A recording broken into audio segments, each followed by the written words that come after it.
whether you like it or not. So I'm a little disorganized because I was running late today.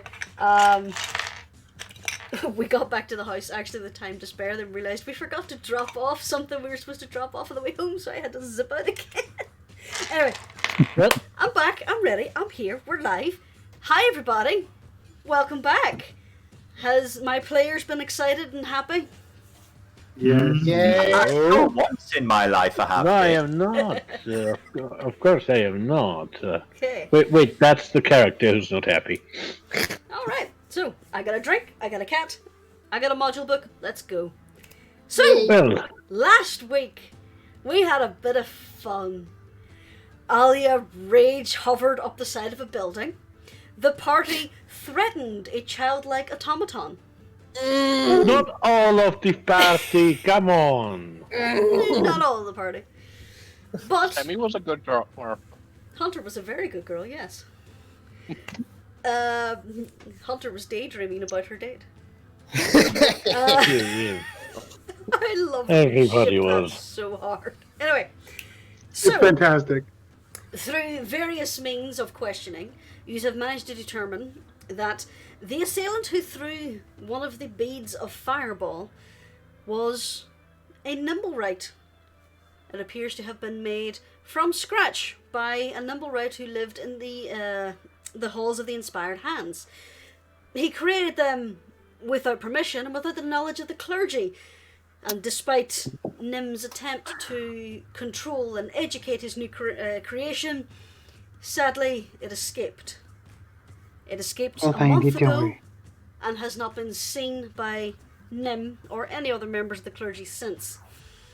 However, Nim did bring out a new creation of his, a nimblewright detector, which he eagerly handed over to the party so they could locate and find this now missing automaton. Before you left, the priestess, Valletta, Dragonborn. that's her name, yep, the Dragonborn Valletta, asked you to destroy this creation and promised you a reward if you brought her proof. Who you gonna call? She did specify she would give you coin and one of the artifacts that currently reside within the temple. Cough, cough, magical item. So, the party had a plan. Search the city with this nimblewright detector. One of the ideas prompted forward was that Mads turn into a flying creature, and with one of the smaller members of the party on her back, would fly into the city. However, both Alia and Hunter know that unauthorized flying is usually frowned upon by the Griffin Riders, so permission is needed. And that is where we will pick up with our friends now leaving the temple.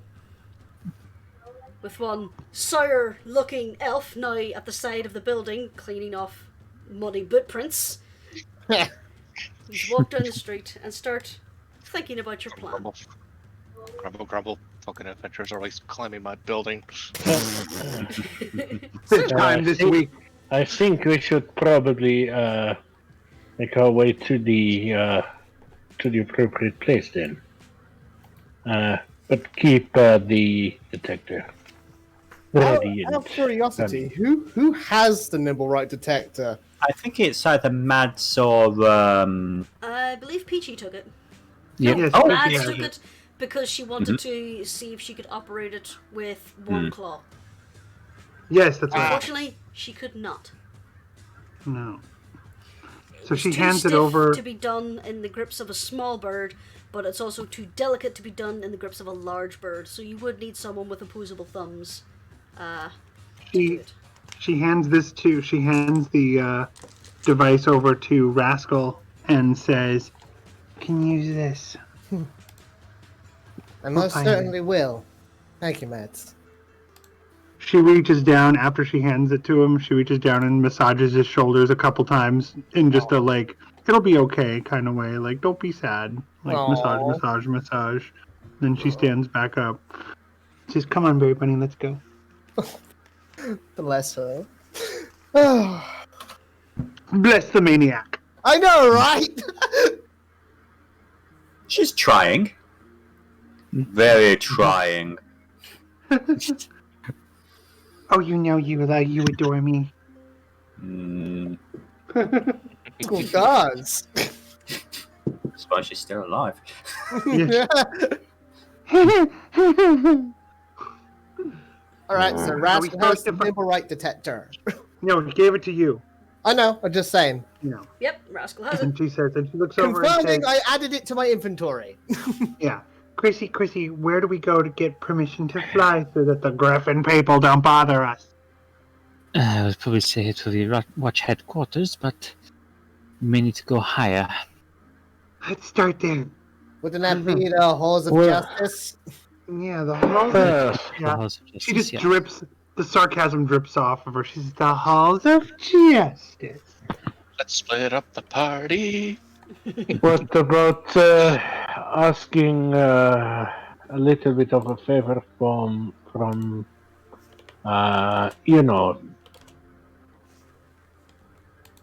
Why don't we The, just the good try to guy. do it? Why don't we just try to do it first? Okay. Besides, you're not one of the Harpers anyway.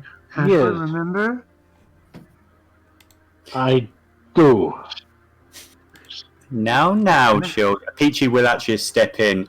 Although Ashwood does make a good point, I do have some information I'm waiting to hear back about.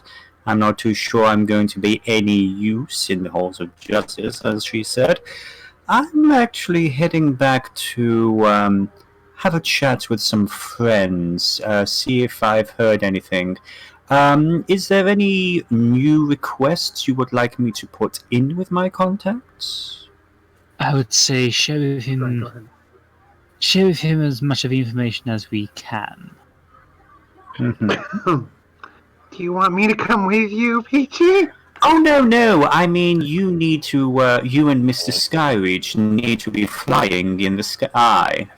You're doing the most important. I'm just trying to be useful in the meantime. You're so useful. I adore you. Thank you, my dear. Have fun. He looks over to Ashwood and Hunter if they want him to, do anything while he's away. Just don't do anything silly. Don't want you hurt or anything. That's. I am the very soul of discretion, my friend. Thank you. Did not question that. Well, if you need... does any of you have the ability to send a message? Out of character, I think none of us have that ability at this level. Well, I do not think any of us have the ability to use a sending stone, if that's what you imply. We don't have a sending stone. Well, very well then. Do you want me to... But I'm fairly certain that there are enough potential messengers around, giving the likes you seem to associate yourself with. Well, I mean... As a I'm very sure I can connected find- person. I have some connections. I mean, I'm not that connected. Again, most of my associates aren't really connected as much as we'd like with the city. But, that having been said, do you want me to wait around at the tavern? Or do you want me to wait outside the halls of justice? Personally, I feel a bit uncomfortable about that, but Tavern may be the best option. Troll Skull Alley it is, then. I should be there in about hour and a half, 2 hours. Hopefully we won't be dealing with the halls of justice that long. We can but hope. But should you need me for anything, you will be able to find me then. He gives a friendly nod, and he is out of the scene. Okay. Just to let you know, you will be walking past the halls of justice on your way down to the Oh. portal. So. Oh, in that case, yeah. I mean, you he say will goodbye and accompany start them. walking off, and the rest of the party's just walking like 3 steps behind you. It's delightfully awkward. Yeah, I've been there. Mm-hmm. Many times. Captain, what a surprise to see you. How now? He doesn't even look. He doesn't even turn around. He's just got that. Mm-hmm. It just walks a little bit faster. Don't forget to stop and don't forget to stop and smell the flowers. He sprints.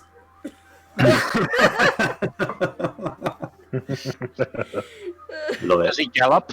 It's like, do you ever see that meme with the little boys walking fast and there's a teenage girl behind him and he speeds up and she speeds up, then he runs and she's just sprinting after him.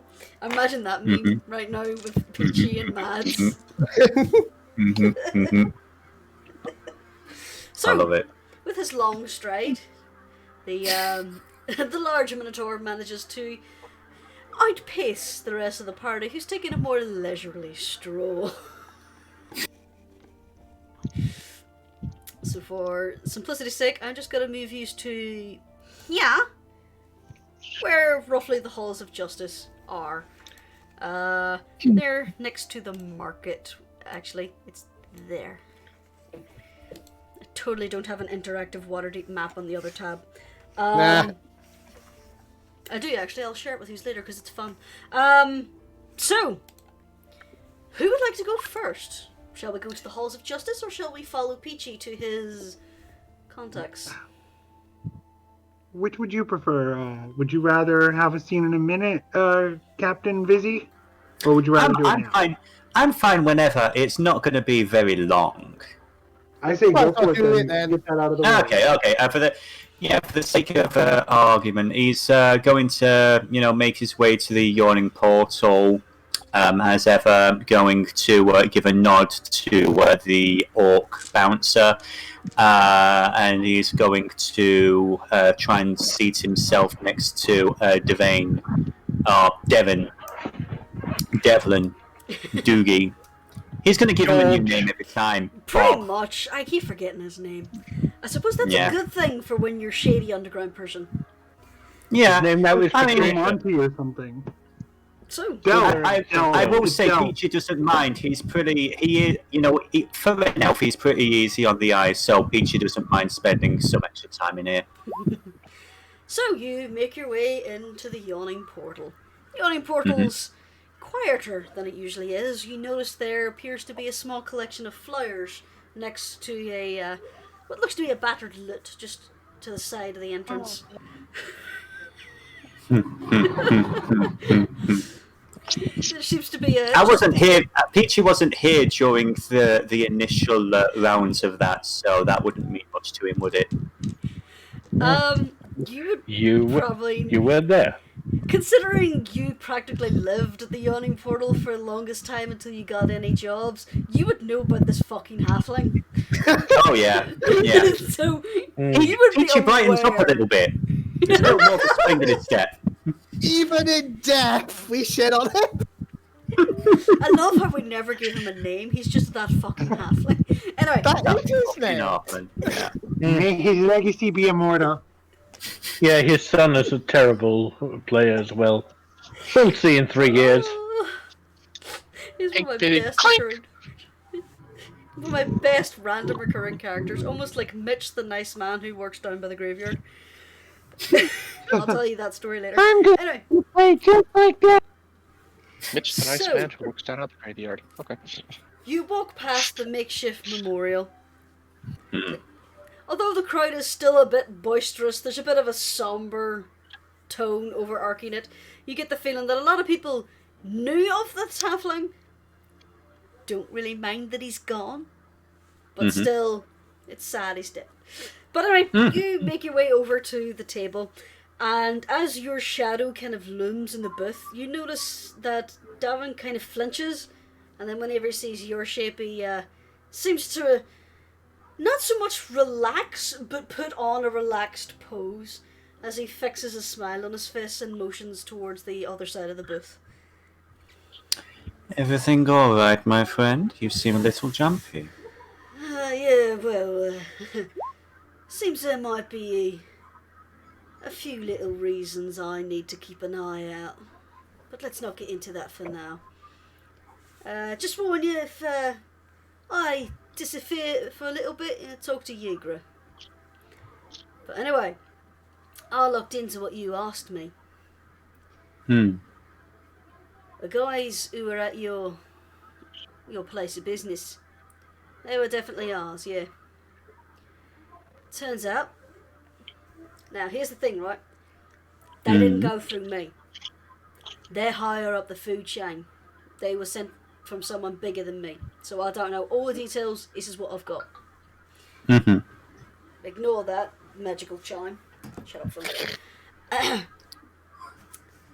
It's a very noisy tavern. Yeah.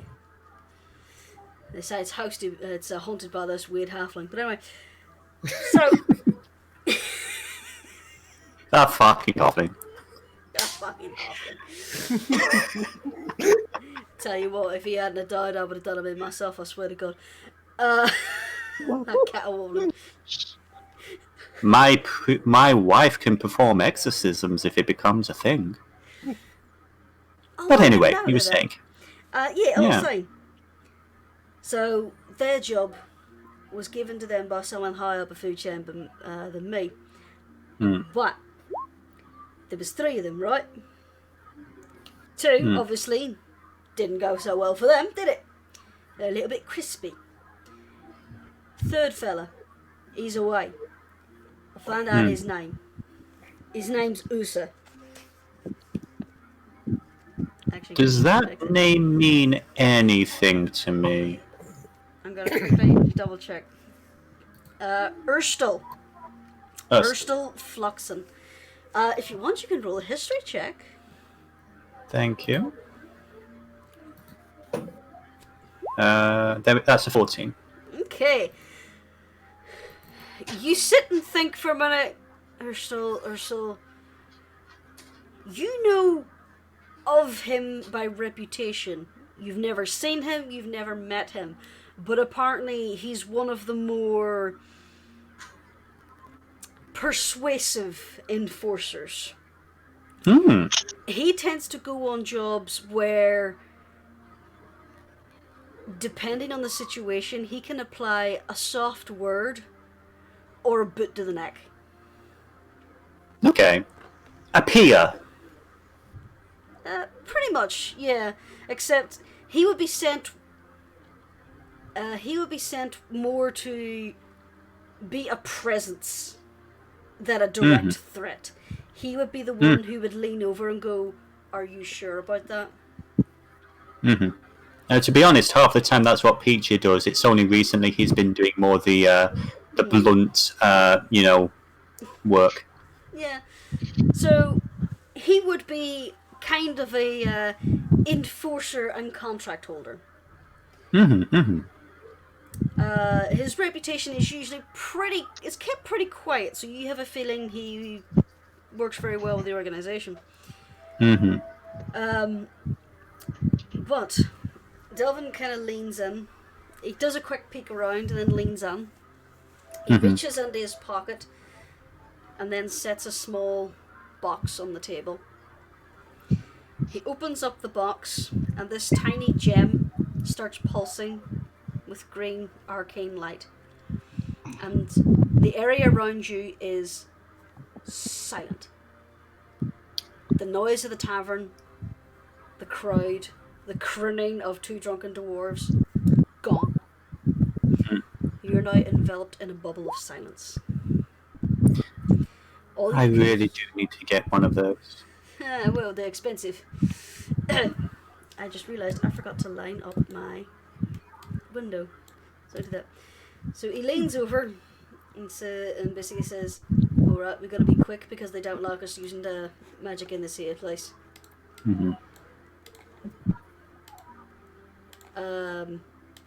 I'm quickly arranging things that I forgot to do because I was late. Alright. he was after the very special thing that you were asked to look after as well. That Stone of Golor. Alright? Mm-hmm. Word is that little gnome at it. Now, we had one of our more flexible members get into the temple and have a look around at the belongings of the unfortunates. No sign of the stone on that little gnome. No notes, no nothing, no clues. We don't know We were why. on this. Yeah, we have no idea why he was in that area. Well, you are aware that it's pretty much right outside our place of business, or at least the front that I'm using. Honestly, we did a quick number. We checked the bodies at the time, and I don't think it was on them then either. However, we have received information in regards to who might have caused the attack, and Peter will very quickly go over everything in minute detail about the Nimblewright that was made by a Nimblewright, the location of the House of Inspired Hands, about the current plan to track it down that Mads and Rascal are at this moment doing in the Hall of Justice. So, the plan is, of course, to destroy this secondary Nimblewright. Personally, I was coming here to let you know that the first Nimblewright, it's currently looking for artistic expression. It might be a useful asset for the future. Not relevant to our primary objective, and not something that should be rushed, but in a month's time or something, it might be a useful asset for the future. Alright. That's good information. I'll make a quick note of that. Now, here's the thing, right? Apparently, since the explosion, we lost two of our boys. Third guy, Floxen, Ursa, whatever the fuck his name is. He hasn't reported in. As of now, he's in the wind. We don't like that. Understood. So you find him. You get him to report back in. Because if he seems to get some very nasty ideas of keeping this stone for himself, then we're gonna have a bit of a problem. Refresh my memory. How many dragons are we talking? Talking over 1 million. That hardly seems worth bringing down the weight of the family. 1 million. For only 1 million. Pieces. Oh, platinum. Well, okay. Yeah, that's quite a lot. That's enough to disappear, even from the Black Network. And let's just say that would make a few of the bigger boys very, very unhappy. Just think of what that kind of mint could do to our organisation.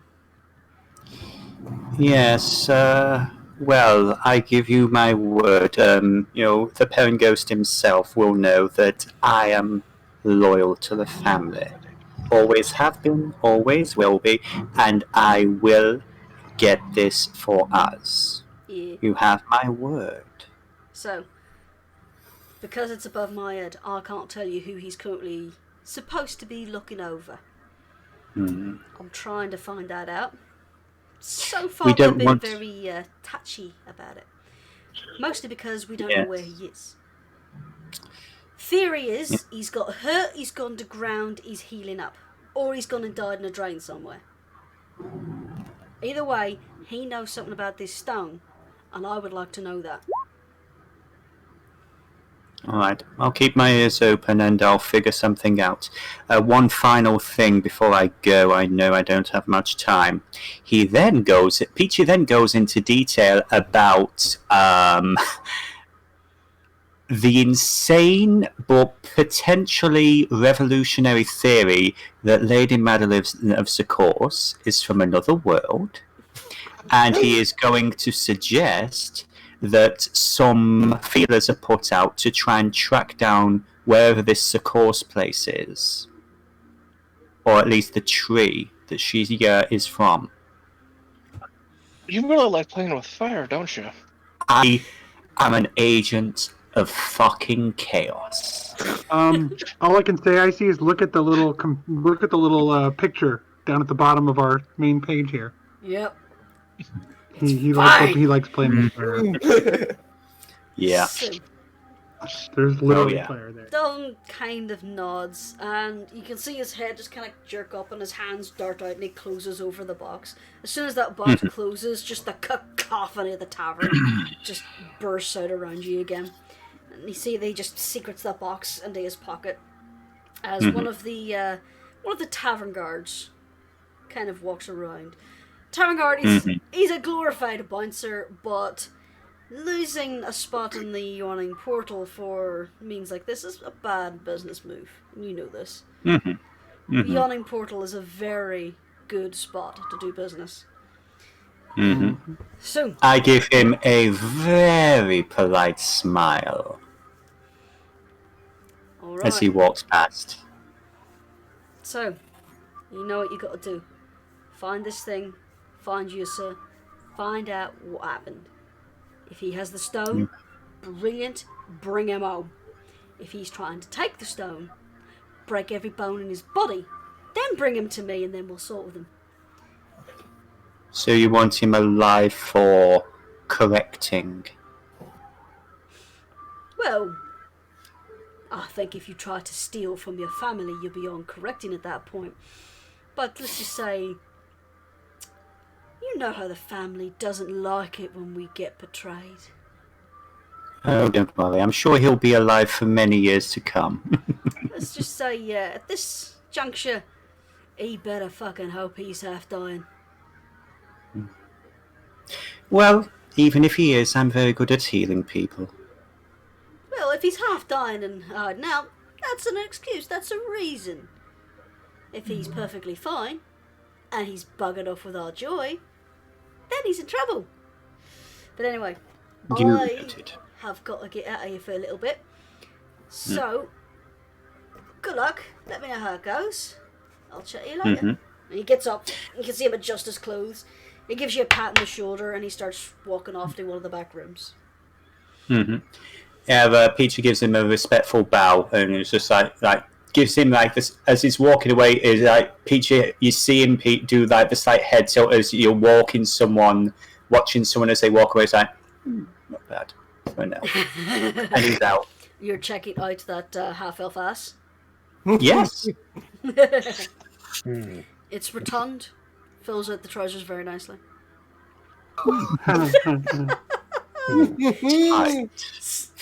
Slightly And he's gone. hipster. Alright. So, I take it Peachy's gonna sit and ponder on that for a moment before making his way back to Trollskull. Indeed. Alright. Meanwhile, Interesting that no one had any information on Ashwood. Oh yeah, because he did put out info on Ashwood. no information on Ashford yet. Okay, noted. It's a relatively small town that Ashford's from, and no local knowledge of him, so he has to put out feelers to other cells. It's going to take a little while before that information comes back. Looking forward to it. A wild Teddy has appeared. Hello, sweetheart. Okay, so Hi, Teddy. moving back to the rest of the party. As you are wandering down one of the main thoroughfares that usually leads towards the Wide, the large market, ignoring little herds of geese being chauffeured down the street, the occasional angry donkey trying to coax to pull a wagon. You finally make it to the halls of justice, just as you see Peachy striding away at the end of the street. So, what do you do? Mads is leading the way, and she's like hurriedly heading to the Hall of Justice to go inside. She is affecting her most cautious posture. She's trying to look like a superhero as she goes in, and not doing a great job of it. Also, I wasn't sure whether it was perception or insight to tell that Alia is nervous. Would it be insight? It'd probably be insight. Yeah. Yeah, she's Okay. not nervous. She just doesn't like coming into this place. Yeah, that's what I mean. Yeah. And so she kind of nudges Alia as she like walks past her to like take the lead and goes, "It's gonna be fine. This is an adventure. Come on, Chrissy." Also, justice more probably like halts of bureaucracy. Don't be such a pessimist. Okay. And so she's like trying to rush in, like just with her chin up, and she's trying to put on that oh, I'm spacing on her name suddenly. Haley Atwell. Peggy Carter. Peggy Carter. Yes, she's trying to be your Peggy Carter, walking into Shield. All right. So basically, you put on that that bad bitch walk with the shoulders going, and you come up to the doors and you throw them both open. They bang and echo around this almost entirely silent atrium, where people just kind of look over to see what the point of that was. You enter into this atrium, and this is a large, almost cathedral-esque atrium. There are tapestries hanging from the walls that basically depict founders of the city, founders of the Watch. There are statues of those who did distinctive service. Rascal, you recognize one of the statues as a hero who banished Tiamat from the opera. Really? His portrait is on one of the pages in your program. Does it recount the time he tried to bullshit an entire army of cultists? Perhaps. Oh, I love this. The statue of is a proud Leonin with a big puffy mane. But anyway. Yeah. I couldn't help it, I'm sorry. No, we're canonizing it. We're canonizing It's awesome. It's awesome. Dora would be very happy about having the statue. Oh my god. It's weird. It's going to be weird how retroactively the contents of the opera are going to be changing over time. Yeah. Because now there's like a chapter at the beginning where they adopt a kobold lad. Welcome to It doesn't have to these change. games. It doesn't have to change. It's just parts that didn't get described. Oh, I know. But they happened in the opera for sure. Oh, don't you know it was Nim whose noble sacrifice helped end the ritual? Anyway. Yeah. Regardless. In this hall, you have the polished marble floors, columns, the statues. You also have the artwork, which mainly depicts the founders and important people of the city, at least of the City Watch. You do see that there are a lot of guards milling around. You do have the standard guards guarding the door, guarding doors to private rings, just basically watching the atrium in general. You have the honor guard near one of the memorials. But you also do see that there is a lot of sergeants, commanders, investigators, detectives. They're kind of milling around as well. You do actually spot, just heading off the top of the stairs, is Seath, the human guy, who was pretty bored when he was investigating the fireball incident. You just see him wandering across the balcony and off into a side room. There are a number of wooden benches where you do see ordinary citizens waiting, but at the end of the hallway is this large wooden, I don't want to say compartment. There's a word for these things where it's essentially just a wooden room that's plopped down in a larger room, but I can't remember the name. So Alcove? no, not an alcove. Booth? Booth, yes, there we are. We'll go with Yeah. booth. It's not the word I was looking for, but it'll do. It is a counter. Yeah, pretty much. It's in this ornate wooden box, with wooden slats at each window, and there is a waist-high to human wall of just wooden wall that separates what would be the public area to the more private, restricted area. He's basically walked into a police station. So, in the booth, there is this human woman, hair back in a tight bun. She's wearing these teeny little spectacles that are just perched on the end of her nose, and she seems to be writing away at pen and paper. The other windows are closed. So, what do you do? He's just going to watch Mads for a minute before intervening. Mads walks up to the counter purposefully and says, Lady Circos of... Oh, no, she's Lady Madeline of Circos, professional detective.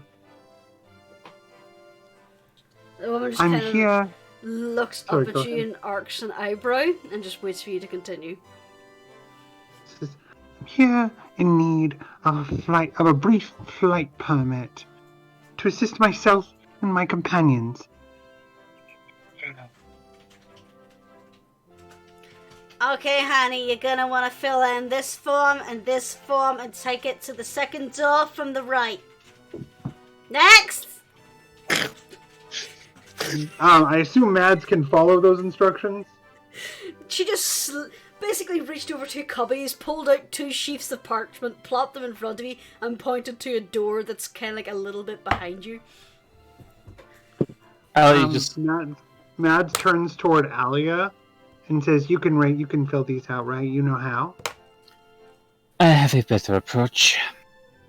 I just kind of just raps on the side of the panel. Oh, looks up again. As you're leaning in, you notice that she's actually working on a crossword puzzle. She looks up at you and arcs her eyebrow again. Yeah, honey. Alia makes sure that her investigator's badge is visible. So, look, I need to get in to see the commander. Alright, sweetheart. Just give me a little sec. She turns around and you see her start poking around, and she pulls out a very thin slip of paper. What was your name there, honey? Officer Zafira. Zafira, and you want to see the commander? Yes. What's it relating to? It is relating to the fireball incident in Trollskull Alley. Oh, that was a terrible thing there, it was. She's like scribbling away. Do you know, I heard that a lot of people got hurt in that. A few businesses went under as well. Did you hear about the tavern that burned down the next day? Terrible. As she's doing this, she's basically doing origami with this piece of paper until she makes this little bird and then just throws it behind her. It tumbles a few times and then this little wings start flapping and it just shoots up off the stairs. Did it help telling him about crazy Genasi bitch who's wanting to talk to him? Honey, I've already wrote the note and it's already gone. Very well, I shall wait until his reply comes. Yeah, it should be a little moment or two. Why don't you just head over there? Next! And she looks over the, she looks behind you to look at Rascal and Ashward. Oh, we're with her. Don't worry about us. We'll just sit in the corner there. Okay. Yes, honey. And then she looks up at Hunter. Yes. What can I do for you? No, I'm with them, so. Oh! Everyone just come and big- sit over here, please. Oh, bigger. And what about you, honey? And she like leans to look behind you all, and you realise that there's this little gnome who suddenly looks kind of startled, has like got like the sheaf of paper. Oh no, I'm not with them. I've got my magic license to deal with. Now, come on up, honey, come on up. And it shuffles around you and basically starts asking if he filled out these forms right, and she's just rolling her eyes, going, oh, honey, I don't deal with this. So you leave Janine. That's her name. Her name is Janine. And you go and sit for a bit. And you Again, more Ghostbusters references. wait. Yeah. And you wait. We have the PKE meter. Next, we're learning how to use unlicensed proton accelerators. You wait. And you wait. At one point, a group of guards come in, just holding this really annoyed elf. Just basically, how was I supposed to know it was a counterfeit potion? I didn't know it was that. I just got it from a supplier. You can't book me away for this. They just pull him down to another door that leads down further into the building. Damn it, Twig. Yeah, I was thinking that. It was a Kenku. I tell you, it was a Kenku.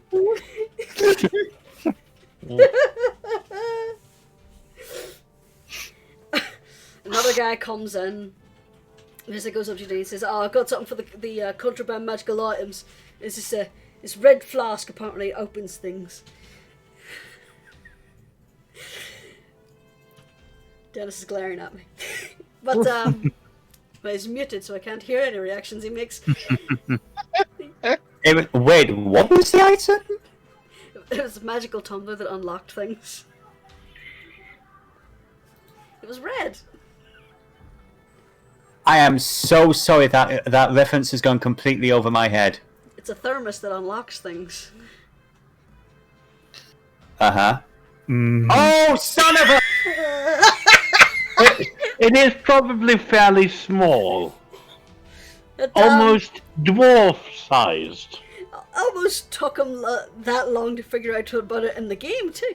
But anyway, it's a Prey reference. Anyone is asking, it's a reference to him playing Prey on stream. Yeah. He's swearing. So, after a little while, Janine beckons you over again. There's this little unorigamied paper that basically says "send her up." And so she's like, "Alright, honey, you know where his office is. Off you go." Okay, I just kind of indicates if he was to follow her. Okay. Will do. Alright. So, Alia, you lead the way Hello, past the hello. little booth. Hello. Hello. Past the little Can booth. Sorry about that, guys. I was cut off. I didn't hear anything after Alia started talking. Don't worry, it was just me memeing and making references.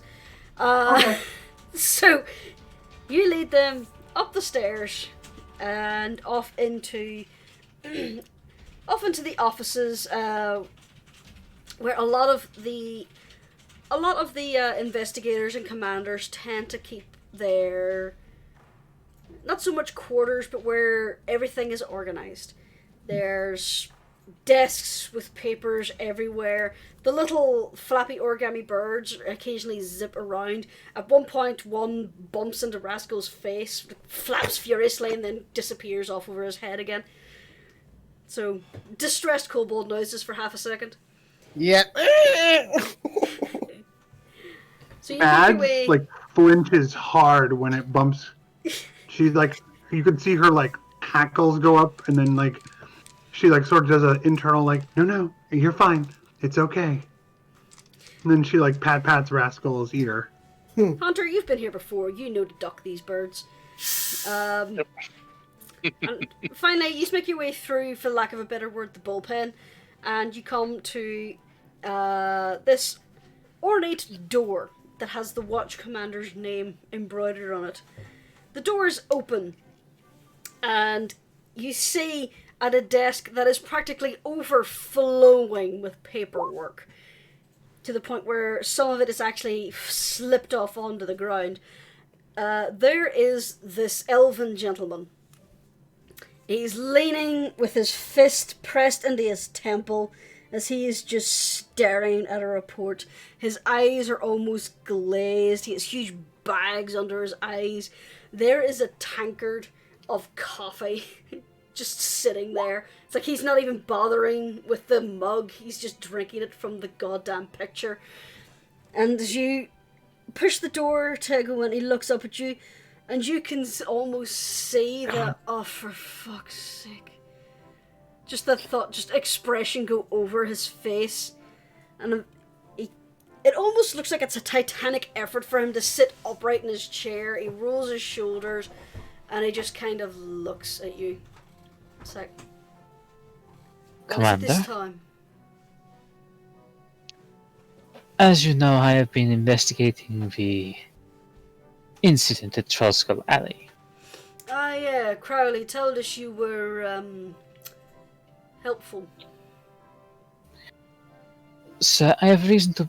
We have gained some information. The assailant, it seems, was a Nimblewright. An unlicensed and illegally produced Nimblewright. We have consulted some experts, and we have a description, as well as a means of detecting this renegade. What means of detection do you have? Rascal produces yeah. the Nimblewright detector.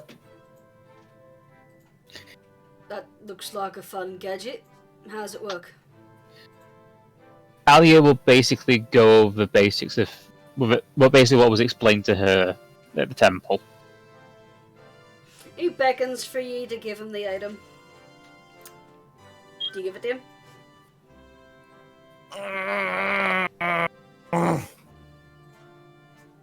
Yes. Okay. He kind of takes it off. It gives you a lingering lock, and then he looks at it, and he pulls the handle a few times, and it doesn't move. She's like, "You sure this will work?" We have tested it. It works. Alright. And what do you want me to do about it? He hands it back to Rascal. We Take it require... out. Sorry, go Stows ahead. it. Simply, sir, we require either permission for low-level flight or the cooperation of the Griffin Riders. Last time I remember, you don't have the ability to fly. What means do you intend to use? My friend here is a druid, and I'm sure she wouldn't object to our small friend here riding her. His eyebrow just arcs at that. Sir, You can see just full the Mad slightest Cackle was twitch in- at the side of his mouth, and then it just goes back to his Sir, you know full well I make no jokes. My I have no cackle was idea in what you character mean. though. Yeah, Rascal snorted at that. Rest assured, no these idea individuals. what you are implying.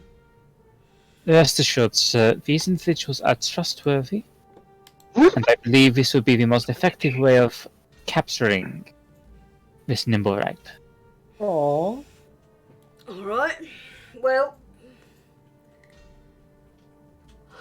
you know how the Griffin Riders are about their mounts. They're not going to lend them out to anyone. Sorry, I'm sorry. I can't help myself. I just get overwhelmed by people of authority sometimes. That's nice. Alright, Zafira. When do you want to do the flight? As soon as possible, ideally. I mean, we can do it now. We don't need to inconvenience the Griffin Riders. Oh, The problem is they need to know, otherwise they think you are just flying unlicensed. that's True. I'd like to do it as soon as I See- can, please. The halfling knows. Alright. Zafira, you honestly think you can find this guy with this? I believe so, sir, yes. Alright. I mean, if we don't I'll find arrange the him, paperwork. Just I would also like the rest of the watch to be made and found that this Nimblewright is piecemeal. It is made from various scrap pieces. If you see any Nimblewright that doesn't look quite well made, if you get what I mean, that is our target. alright. I'll arrange a writ for you. While I arrange this, I want you to go fill in Barnabas. From now on, Of you're going to course, report to him in regards to this investigation. Alia kind of flinches a little at that. Yes, sir. I know, he's a bit out there, but it is a magical contraption, and that's his purview. And technically, you're kind of stepping on his toes with this investigation as is.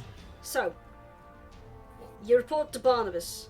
I want you to go tell him what you told me. I'll have the paperwork ready for you. Then, Oh, excuse me. Oh, happen. Then you can head over to the Griffin Tower, hand over the writ, and you can work out from there. They'll let the Griffin Riders know. So Thank you, sir. give me a bit till I'll work out the writ. I should go to report to Barnabas immediately. Alright. Well, Ali just kind of bows slightly and then just indicates for the others to make their way out of the room. Yep, leaving, no fuss. as you make your way out, Not a problem. you see he's just rubbing his fists. It's just like, oh, it's the last thing I need is a murderous construct. And he starts looking around, just pawing at his paperwork, and eventually finds a form and just delicately whips it out as the paperwork wobbles. He's like, yeah, every time. And starts filling in the paperwork. So, for the sake of brevity, you go and track down Barnabas. Barnabas himself, he's in the I can't remember the actual name of the group he's with, but it's the Magic Police, essentially. You go to their offices, which is on the other side of the building. You find him. He seems to be investigating, trying to find a source for the necklace. It doesn't appear to be one of the registered items. It's not the black staff, no. There is actually a order in here. You know, I could just go back and look at his description, couldn't I? Yes. Yep. That would be possible. Appendix B. You know, I really wish whenever they says, look at, here's this character, look at Appendix B to see what about them. It'd be really nice if they put a page number on that, wouldn't it? Yeah, I hate the books when they do that. Yeah, or if they had a tabbed index of characters. I will say this, as someone who is working on their own books and everything, part of that is probably a holdover from a lot of these are being written by multiple people, and they're broken into different sections, and you have no idea what page number anything's going to be until like a week before you go to print sometimes. Yeah. Because That's of the the watch. It's the Watchful Order of Magus and Protectors. I'm literally about to call that out, yes. I found it. Just trying to help. Thank you, I appreciate that. It's the Watchful Order of Magus and Protectors. It's basically the magical specialties of the Guard. So, as you head in there... Oh my god, it's a Womp. Yes. Just head over. I'm 90% sure that that's deliberate as well. Sorry. Probably. They put in a lot of puns like that in this. So, as Alia is filling in Blackstaff, the rest of the party is being greatly amused as they're watching this gnome wrestle with an obviously enchanted book that's trying to bite everybody.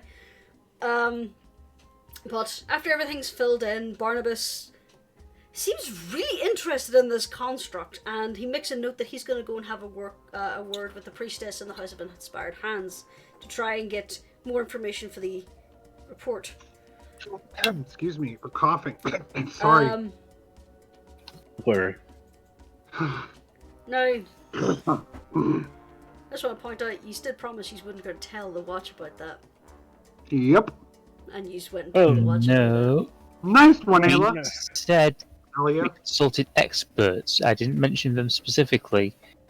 They would have had to make the assumption. Alright, I'll allow that. I'll allow a slight bit of that. Do you tell them who the experts were? No. So, as you don't tell him your source of where you found out this information, he is obviously a little skeptical. He asks to examine the device. Do you let him examine the device? The Nimberite detector? Yep. Yes. He looks over it. You can see him cast a few spells around it. One of which you recognize as Detect Please Magic. Be careful. Another is Please be Identify. careful. But he seems impressed with the construction and eventually does hand it back to Alia. Crowley comes over at some point as well, making Alia repeat some things, and he looks less than enthused about the entire investigation altogether. But eventually, you finish up, you walk over. The commander has locked himself in the office, but his assistant handed you the writ, and you are free to leave and head towards the Griffin Tower. Let's go, everyone. You do that. Thank you. Right. Yep. I presume Alia gives Rascal back the nimble right detector. Yeah. Okay, cool. So, you go to the Griffin Tower. It's not far away from the Halls of Justice. It's still in the grassy yard. It looks like a giant aviary. It's a large stone tower with giant windows. It almost looks like at one point there, it looks like there was a bite taken out of this tower with this open, gaping, cavernous maw that griffins are going in and out of. Every now and again, you just see a griffin just kind of perched out an overlarge window, looking around the city, preening themselves. You see a few of the Griffin riders in their distinctive armor with their reinforced leather trousers and all, they're milling around. You see one guy who's trying to get his griffin to behave, but the griffin is just not paying attention to him whatsoever. So, he's making around, chat to the contact you were given. Mm-hmm. They start asking you questions. What form do you mean to take? How long do you intend to fly? Do you intend to fly more days in a row? What distinguishing features your druid has on their creatures? Oh my Things god. like that. Do you answer these questions easily enough? Or do you toy? Matt basically- says, well, sorry, go ahead. Ali just basically lets Mads fill them in on the plan. Mads is very honest until they get to the part about what distinguishing features, and she kind of looks to the others and goes, I don't really know. I don't see myself very often. You always look a bit grubby. That's so sweet of you, Rascal. Grubby You're welcome. appearance. And it's a bat, yeah? And, I'm gonna try. I haven't done it in a while, and a lot has happened since then. I'm not sure I still can, but, I'm gonna try. I believe in you, sweetheart. I believe in you too, Berry Bunny. Are you going to be taking a passenger? That would be me. Okay, passenger like- name, Berry Bunny. She, bends down and hugs Rascal. Aww. Rascal hugs right on back. No, Berry Bunny is a pet name she has for him. Name's Rascal Sighs, grabs another form, throws that one. Hell yeah. Name of the rider? Rascal Skyreach. Rascal Skyreach. Name of the druid. Buddy. Form is bat. Giant, parentheses. Grubby appearance. Alright. So she's just filling this all in. Did she ask Mad's name? She was going to, yes. Oh, sorry. Go ahead. So, the druid's name? Lady Madeline of Circourse. Professional detective. That's the whole title. Make sure you get everything. Madeline Circourse. Okay. Aw. This guard has no chill. It's no fun. So they basically fill everything in. They do the same thing again where they origami the paper and flip it and it just goes. Alright. Give that an hour and then you're good to go. You have a permit for 24 hours. It will expire. And she leans to try and look at the giant mechanical clock. It will expire at 4 p.m. tomorrow. Please do not be in the air after that unless you get a renewal for the fall. Have a good day. And as I say, wait until 4 p.m. before you go up. Bye, Berry Bunny. Now, Alia, are we... This is something I thought about earlier. Are we allowed... Oh, no. You know what? We'll worry about it another time. Remind me We to tell got you an about my hour. idea, Rascal. We got an hour. What's the Well, problem? I was thinking about sometime, maybe we could make a little banner, and I could have it trail behind me when I fly, and it would say Rascal's Rescuers, Troll Skull Alley. I do think they would probably that say would require that. an Probably a advertising bad plan. license, which is a fee. The woman behind the counter just calls after you that. Oh, it wouldn't mess anything up. I can do that. Yeah, but you have to pay a licensing fee for advertising in the sky. Where do I do that while we're waiting? That would probably be here as well, or maybe we would have to go back. It'll be the halls of Thank you, commerce thank first you. to get a permit there, and then you'll come here and get a permit for riding. Oh, we'll do it another time then. I don't want to cause it. We need to focus on our mission.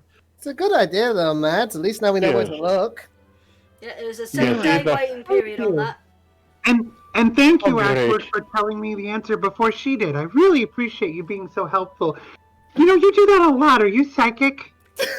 No, I'm just very, very bored, and you're having this conversation 3 feet from me. Ali has just got this look. Apparently, I'm also a ventriloquist. Ali has just got this look on her face as though she has the worst migraine ever. To be honest, we would We all probably noticed that? Yeah, Probably. I think we should probably get a move on. Let's This, go. Walk and She talk. taps Allie on the shoulder and goes, "It'll be fine," just like she did before. Come on, everybody, let's go. This is going to be an everyone's adventure and a passive half. perception? Sorry? What's everyone's passive perception? Question. That is an interesting question. That would be Just 30. Alia's is 13. 14. 14. Okay. 12. Anyone whose passive perception is above 14 will notice Dang. that there is a rather large royal griffin with its human riders distracted. This griffin is eyeing up Rascal Oh, very intently. Ali just briefly sends a psychic message to this griffin. Don't even try it. Clicks its beak and ruffles its feathers and just continues to stare at the bite-sized kobold. I now got that griffin big bolt. This is a royal griffin. This thing could swallow you whole. Yeah, Chompers. big bolt. Chompers. Just little bird tongue going around the beak.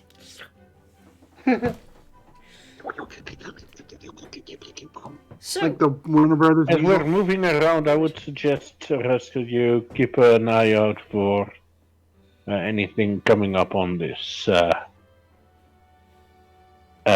number detector. Oh yeah, Rascal's already squeezing it.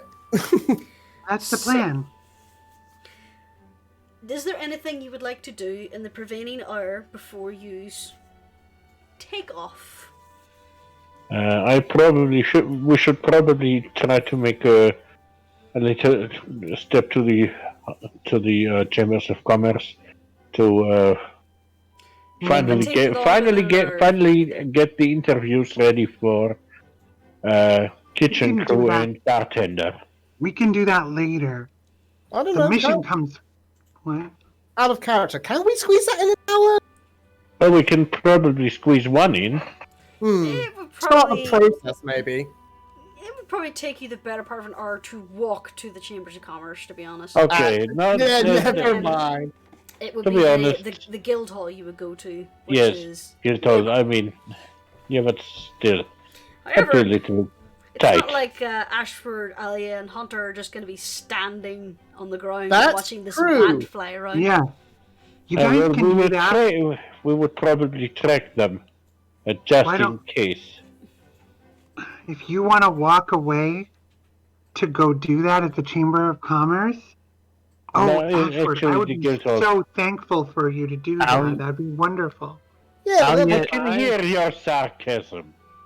Hmm? Sarcasm? Blink, blink. sarcasm? I mean, I'm sure me and Mads will be fine. You know we can handle ourselves. Yes, but if there is a nimble, if there is a nimble, I'm hurt. if there is Ali reaches into her bag, takes out this kit. Inside is a flare gun, and she hands it to Rascal. Ooh. Use one of the blue flares when you find if it goes off, and you can spot the Nimblewright. If it matches the description we've been given, let off a blue flare. Outing Mads says, I just remember him saying he was good at hotels. Okay, making sure I understand that out of character fire a blue flare if we find a Nimblewright and it matches the description. Yeah. Okay, The blue flare will summon guards to the area. cool. We'll get there as quick as we can, and then keep the area locked down. Mm-hmm. He'll Okay. take the gun and he nods. And you all stay safe while we're up in the air, okay? All right. we So are- I would like to trail them rather as well, just to be We will be trailing them. so right. the question now No is, interviews. Mads, your wild shape duration is 2 hours. I think so. Let me add it back in and check again. One moment. Yeah, I just double checked myself. So Okay. you would be able to cover 2 wards in that time if you take your time. So I would like you to choose 2 wards for your wild shape to investigate. We would actually consult with Alia. She'd say, it's only going to be about 2 hours. I can't cover the whole city in that. Where should I go? You know the city best. Where would people hide things? Where would things be hidden? Actually, I've got a couple ideas to pitch. I was going to ask you too. I mean, it all started at our tavern, so the North Ward would be the best place to start. It's not exactly going to be able to blend in all that easily, being made of piecemeal parts and being a construct. Yeah. You know where I would It's- probably hide it? It's Where, Ashford? There are a lot of other Nimblewrights, even though they are a little crude. plus the organized crime syndicates in the city tend to operate more in the sea ward, the dockyards. Yes. Southward and Dockwood would be probably my suggestions. But hey, I know about as much about Nimblewright as I know about humans. We would Right. If the disadvance. wards you We should probably choose are far away from each other, you're not going to get the full hour to search the second ward if you have to travel across the town. we check the sea ward, we check the north ward, then we move south, check the dock ward and the south ward.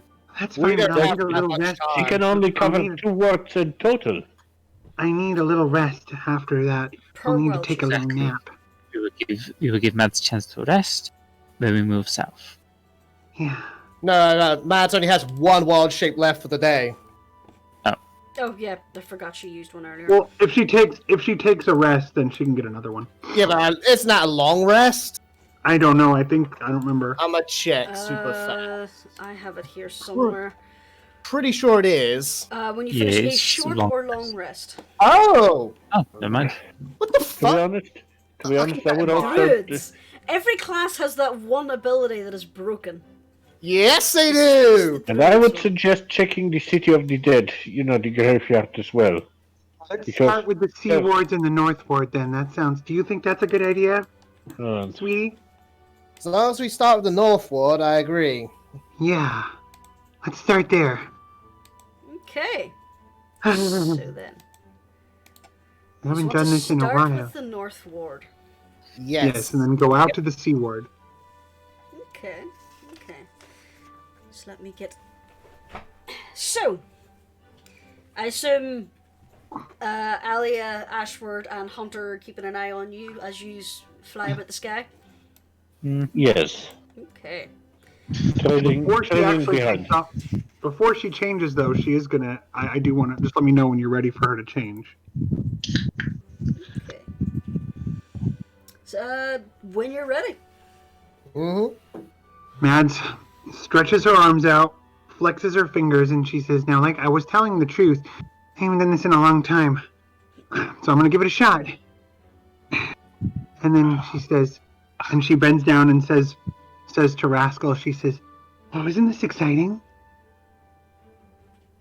I'm just looking forward to a bit of private time with you in the air, if nothing else.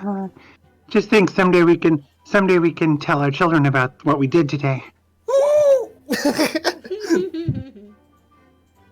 And then she turns into a bat, a giant bat. Okay. So you turn yourself into a sizable bat, large enough for your kobold companion to clamber up onto your back and get a good hold. Mm-hmm. And you take off. Away we go! Rascal, this is terrifying. It takes you a minute. It takes you a moment to become brave enough just to even open your eyes. You're like gripping onto a hunk of fur with one hand. You're clutching with your legs and little black claws into her back, and the other hand is just holding on to the Nimblewright detector for dear life. Yeah. A few times you hear it rattle, and you look over excitedly and you realize it's just your hand shaking. Oh. But you start basically flying up the high road and then starting to go north and south, up and down the North Ward. Not long after you take off, a few Griffin riders converge on you. They get a look at you, they give you a wave and a slight salute and then peel off. One of them kind of stays below you for a little bit, just watching this panicked little kobold. Yeah. You can see he's almost ready to catch, but after a while he's like, he's fine, and then he peels off as well. Rascal waves that one off to the best of his abilities. It's like, hey, thank you, bye. There's that thing where he waves him away and then realizes he's only got one hand on the fur and goes, Exactly. So like, hunkers down, like, Alright, so If only we had fashioned a strap. squeak, squeak, squeak, squeak, squeak, squeak, squeak, squeak, squeak, squeak, squeak, squeak, squeak. I was supposed to make that joke. Anyway, Echolocation and darkness will be coming at you sometimes. so you basically just flits up and down the North Quarter. Mads, you circle your little home for a little bit, squeaking excitedly, and continue on. I wonder if Peachy saw us. I can see my murder garden from here. By this time, he's probably walking back towards, so he probably saw the giant bat, and he's like, oh, they did get permission. Yay! But as Rascal is just eagerly watching this device, nothing seems to happen. Aww. Until one point, it suddenly spins and make a high-pitched squeak, but as soon as it starts, it stops again as Mads glides over. It Presumably slows Mads and hears that. stops as you continue northward. What do you do? Mads, I Mads, assume. you don't know what would have happened. With the Oh, wind I in your didn't- ears, you wouldn't have heard it or saw it. Oh, okay. That's what I was going to ask. Did it hurt her ears? But apparently not. Hey, Mads, can you turn around? We picked up something for a brief moment. Do I hear that? I You hope hear so. that, yeah. It didn't So have enough she- time to actually work up its high pitchness. It was just like, ah!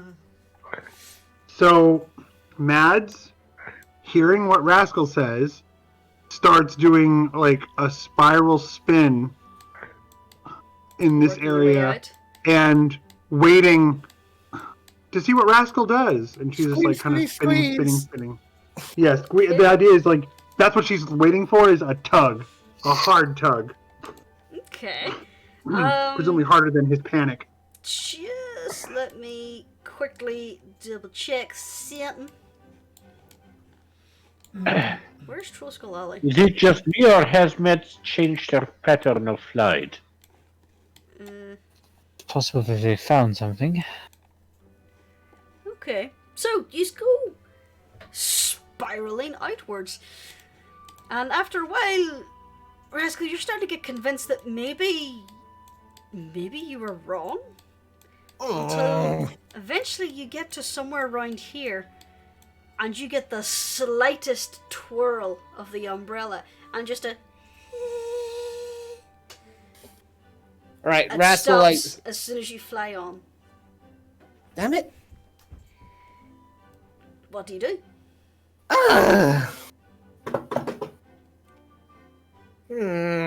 Descending. Do you let Mads know that it went again? Yes, give her a squeeze. Okay. Mads, what do? You feel starts your little narrow- companion squeeze you? She starts narrowing and trying to like descend a little bit, because that was her plan when she got the new squeeze, would be to like just drop down a little, because she wants to get eventually down to the ground. So she's like lowering a little and spinning and like spiraling, trying to Alright. narrow it down more and more and wait for squeezes. Okay. Because she knows it's not up here in the air with her. You Presumably. lower down. You're, I'd say, about maybe 50, 60 feet or so above the rooftops. You were a lot higher, but now you're coming down low. And it gets to the point that as you lower down, the umbrella starts slowly spinning. And then it stops Hey. as Mad flies towards the north. As she banks around and starts making her way south again, the little umbrella starts to spin a little bit more. And then more. And then more. And then more. And then she continues south and it slows down. Ooh. So between you gently squeezing and her tightening her circle with every squeeze, eventually it gets to the point where this thing is now high pitched in its squealing.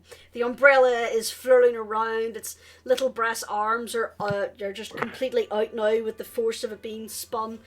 And eventually you find yourself in hovering over a street near the walls. What do you do?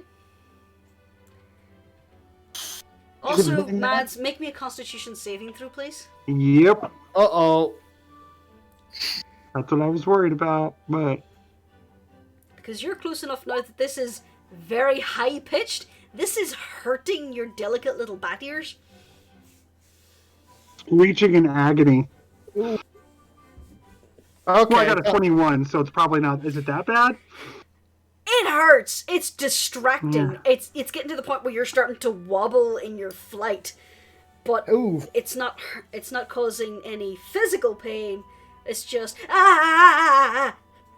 How Oh, high I are don't we want- from the ground at this point? I would say you are still about 40 feet above the rooftops, so a good 100 feet from the ground. Okay. Mads, upon feeling wobbly, her whole priority changes and she heads to the ground.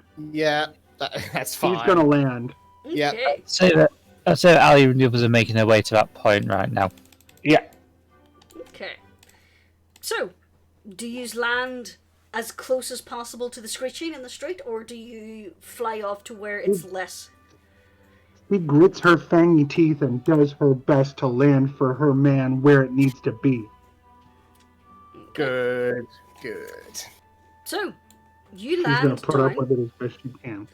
outside this, what appears to be a rather well-to-do household.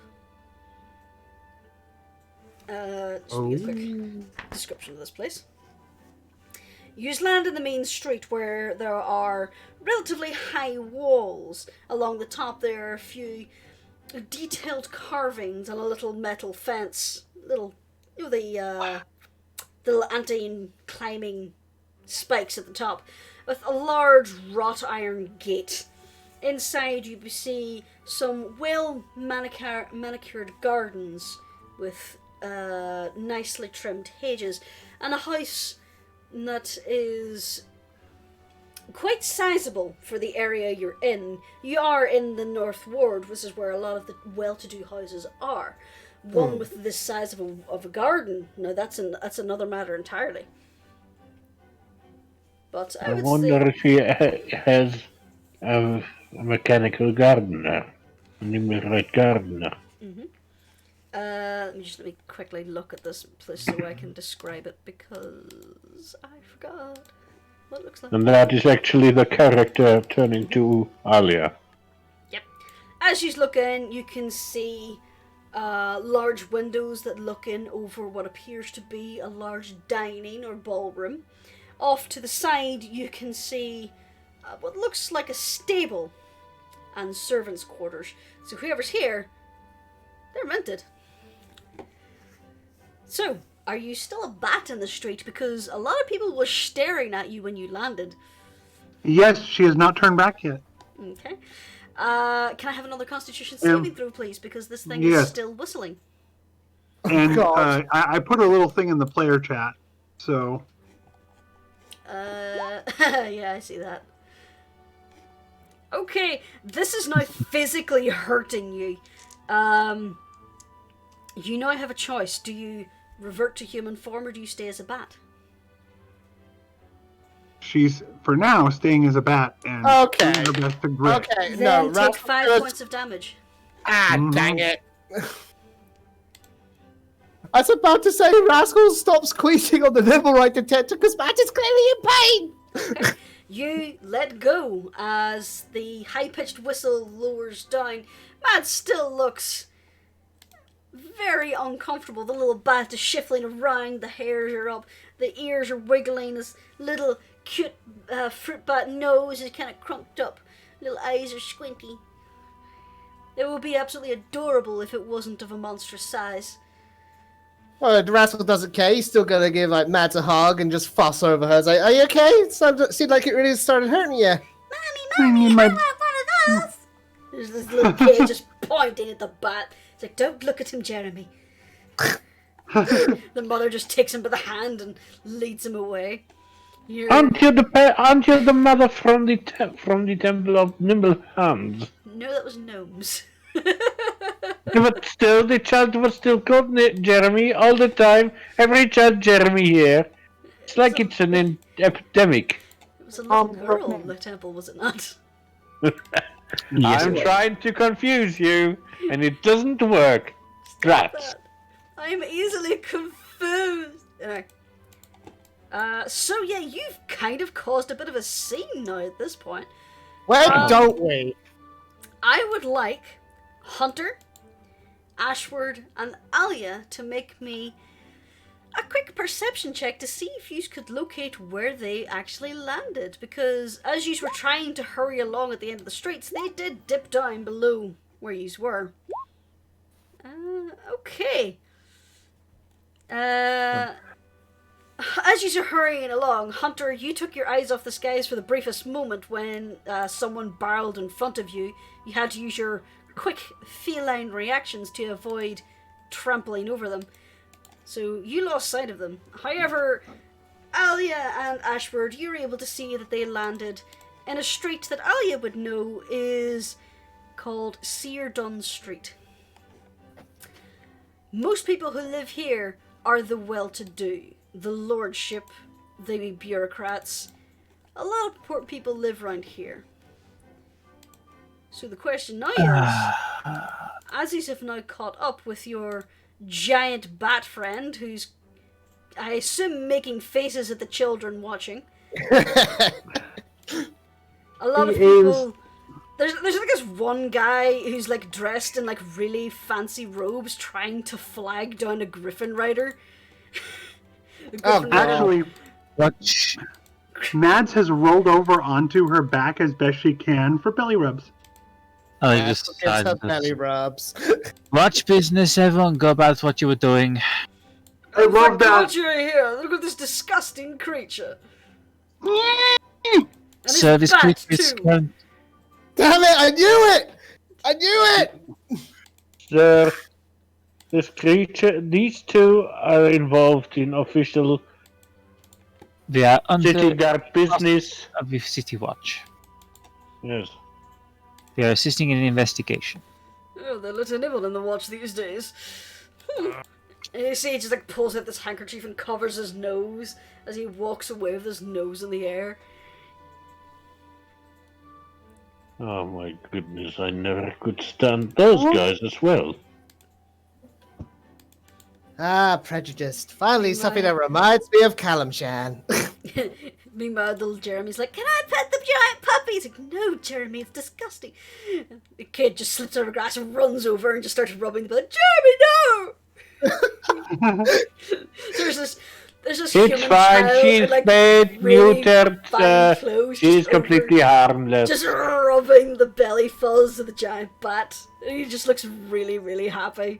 Oh, Miss, she's completely Okay. harmless, and she's been tested. She does not have any bad illnesses that could transmit to your son. and she's already eaten today. And Rascal just gives this big, like, predatory grin to this bitch. To be honest, The mother This looks is the- horrified, runs over, grabs the child under the arm. to be honest, it is a vegetarian species. She just Ali's runs off. just got a migraine look again. As Ashwood says, vegetarian, Mads opens her bat mouth, which is not a vegetarian species of bat. Mads, She's when do you big, have to do sharp this? fangs. And the woman is now just running off down the street with a boy who's like throwing a mild tantrum going, "I want to pet the flying puppy!" Mads, why did you have to do this? Because she was a racist bitch. Yes, but I was trying to defuse the situation. This is us. We're not very good at that. Anywho, fun's over. To business. You can drop the form now, Mads, if you like. So you dropped down here because you think you found it? Oh yeah, the detective was going nuts. We had to like come down fast because it was really hurting Mads. That's why I'm not squeezing it right now, because Yes. I don't want to hurt her. Mads Yes. changes back at this point to her human form, which is her lying on her back on the ground. You holding up okay, sweetie? I'll be fine. I'm tired. I'll need a little rest. But I'm okay. Thanks, Berry Bunny. Thank you, Ashwood, for speaking for me when I couldn't. Look, I was trying to defuse the situation. He is the Lorax, he speaks for the bats. Yeah. I could Yeah, really he- Rascal's gonna give Mads something a bit more melodious to listen to super quick and cast Healing Chord. Oh look, you get those Oh, 5 hit perfect. points back. I was about to ask if Mads needs a little bit of a pick-me-up. Thank you. I love your music. You play so divinely. Oh. The berry bunny blushes brightly. Isn't my Rascal the best musician ever? Anyway, yes, Rascal squeezes on the nimble right detector. It starts to spin and squeal. There we go. It's in there, all right. To be honest, I was hoping it would be a simple case of tracking it down, hiding in an alley. There are some alleys and some other well-to-do houses. This is just the place with a garden that you landed in front of. So you think we're in here? I think it's likely to be here. Unless it is beneath our feet. When Mads looks over at the detector and says, "Well, perhaps we should figure out where it is, and then tell whoever's at home about our special black mold detector. You know how dangerous black mold is." Back when we tried it, it was slower when we pointed away. So if you turn around, and then we can easily figure out which direction to go. That's Right? fair. Don't we want to help this poor person with their black mold problem? And then when we know that we have the house that has the black mold, we can clearly tell them all about that we need Or to we can check just- it out. Rascal's already walking away from the fancy At this top point, house. Ali just Yeah. I just kind of just holds up her badge and just goes, "Or we could use this." Alright, that's what I was thinking, but let's give Rascal Well- some credit. He might be right. So Rascal's walking away from the house while still squeezing the Nimblewright detector. Mad It says starts to that slow and quiet down as you walk further away. And he walks back. It starts to get loud and high pitched again, and There starts. we Okay. go. This is the address we have to deal with. Okay. Mad says to the other, she says, "Now I really think I know how much you love to show off your big badge, Chrissy. But please understand that if there's someone housing an evil Nimblewright, they might have a chance to react if you show the badge. If it's a black mold detection, then that's my thought. I mean, your choice. If I was heading into a bunch of around, please. yeah, so you're helping us. You're helping us with tracking down a dangerous sentient black mold."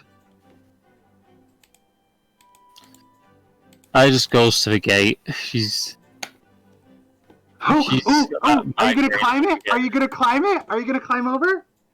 no, I'm not going to climb over. She's No, trying yeah, for baseline. she's certainly not going to float all the time. Ali bet. basically looks like a doorbell equivalent.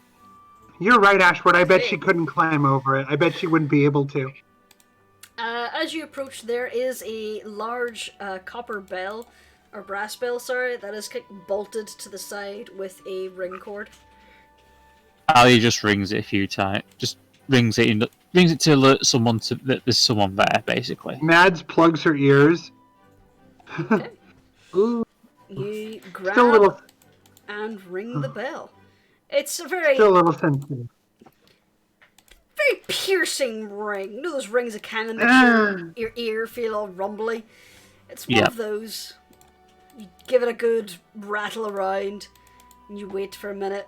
And after a while, you notice coming around the corner is a rather aged gentleman wearing what appears to be a smart coat and tails.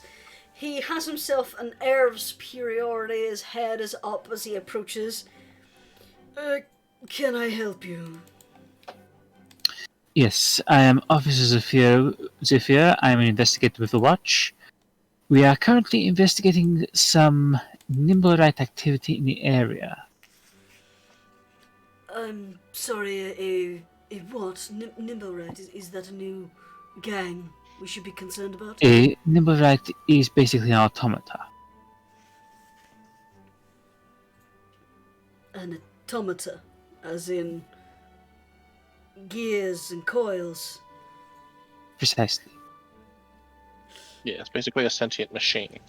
Here's oil's blood for oil. I'm Blood is oil. sorry, but we're not in the market for one of those at the moment. We are not trying to We are sell not one. selling, we are investigating reports of one. We will appreciate any cooperation you and your master can provide. I'm sorry, at the moment, the Mistress and Mr. Garhond are attending with other business. So you wish to obstruct in the investigation of the fireball murders at Trollskull Alley. That's going to be a great look for you, especially when we tell your boss. He kind of looks down his nose at you and curls his lip as if he's just seen a rat. He's like, Yeah. Can I interject at that point? Is that okay? you can if you want. Yeah. As he stares down at Mads says, plus, of course, interference like that would be all the talk of every tavern in town about how the wealthy aristocratic, I couldn't hear what you said the name was. Gahond. Gahond family wasn't too keen on the police helping them, and helping the police. Maybe. Who knows what they've got in their house? Who knows what they're hiding? I know you don't want that to happen. Well, quite frankly, there is no reason for us to cooperate with your investigation as we had no involvement. I'm afraid my mistress and master are very private individuals, and if you do have any cause to approach, they'll be more than willing to assist you with a warrant. Hunter? You Hunter? don't have Sorry. one of those. Hunter, will you acquire one? Yes. Hunter, can you send up one of those flares like at the warehouse? Then you are welcome to return when you acquire one. Hunter, Oh. you should know that flare only summons backup to a crime in progress. Yeah. Am I not That's- Mr. I was about to say. Well, maybe there is a crime in progress. We don't know. We don't. There's no active crime in progress. I can only use that for active crimes in progress, you know. Recent murders that I personally have witnessed, recent robberings, and so on. I'm sure for 100 gold, this fine gentleman will fast track us a warrant. Yeah. Out of character, he's trying to bribe his way in. Yes. Yeah, as you Hi. try that. First off, I want you to roll me a persuasion with disadvantage. Here we Ali, go again. Ali just does that slow head turn towards Rascal at this point. Oh. The butler looks down at you, and the distasteful look he had on his face just morphs into this hideous sneer. It's like, "Sir, you insult my integrity. I'm afraid I'm going to have to ask you to depart. If you do have any business with my mistress and master, please do return with a warrant. Otherwise, I bid you good day." He gives you a polite nod to Alia and then turns and marches back towards the house. We super should have gotten. Hey, isn't there a provision in the legal code of the city that would allow you access to a place where you suspect crime to occur? Yes, it's called a warrant. Come on. Without having time to get a proper warrant. I'm No, sorry, that that is was not- just so abrupt. I love it. It was perfect. Best delivery ever. That was amazing. I see. The bluntness was beautiful. Do you know what I heard in that unspoken icy was, I could be with Lord Fairwind right now. Yeah. Ali has made a note of the name of the family, and that we receive. She basically makes a note of the situation, and basically says, "Come on, let's go get this warrant." Great. Shouldn't one of us stay behind and watch the place? I volunteer me. Yes, that would be a good idea. You and Rascal will remain here. Keep an eye on the place. Stay Yeah. hidden. Yeah. We can do Don't that. engage anybody. No. No, around here, people are more likely to Actually- engage me. Actually, Hunter, you can get the warrant. I'll stay with these two. Yeah. Ooh. Thanks, Chrissy. Alright. And Thank you you very were- much, sir. We'll be back. I mean, Hunter could run over there. Ali basically You could also fetch your missing party member. That's a good point. Trollskull Manor is pretty close. Well, you can do it on the way back. Okay. So Mads is like. Sorry, go ahead. Alia, before Hunter to go, you were told to basically report to Barnabas are you telling Hunter to report to Barnabas, or are you just sending her off in the vague instructions of get us a warrant for X? Yeah, inform Barnabas that we have a suspect in the Garon family. We detected something in there, but Butler denied there was any nimble rats on the premises. One other thing, guys. Rascal, I know that thing is annoying, but we should probably keep it on this whole time. Oh, way ahead of you there. I'm not turning it off. Yeah, because I have a funny feeling it's going to start moving away. Me too. Yeah!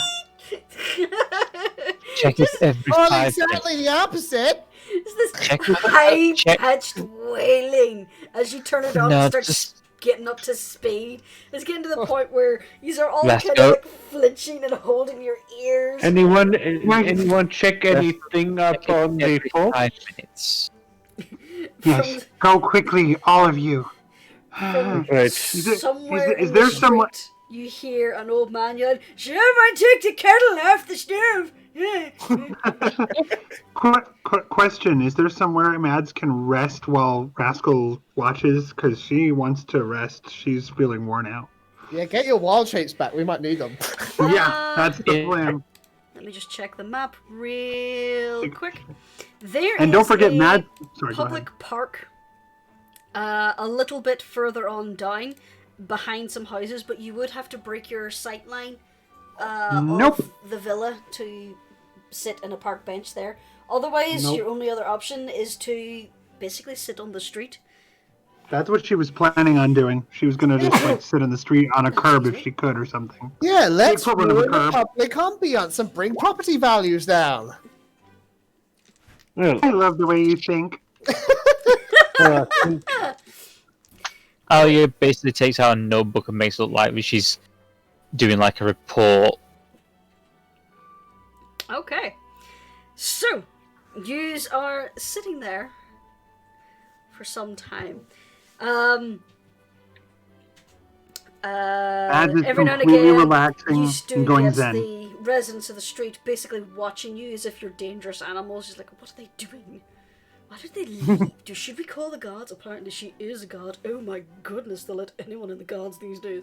Just basic hoity-toity aristocracy gossip going on around you.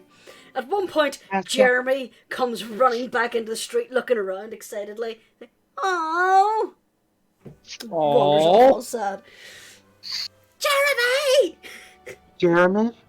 Jeremy? She called Mads, calls out, Jeremy? Mads. He's gone. he ran around the end of the street, saw that the flying puppy was gone, and just wandered away. She was gonna be all like, never lose your spirit of adventure. Don't corrupt the youth. Hey, Mads, why don't we come back later and corrupt the youth? one kid at a know. time.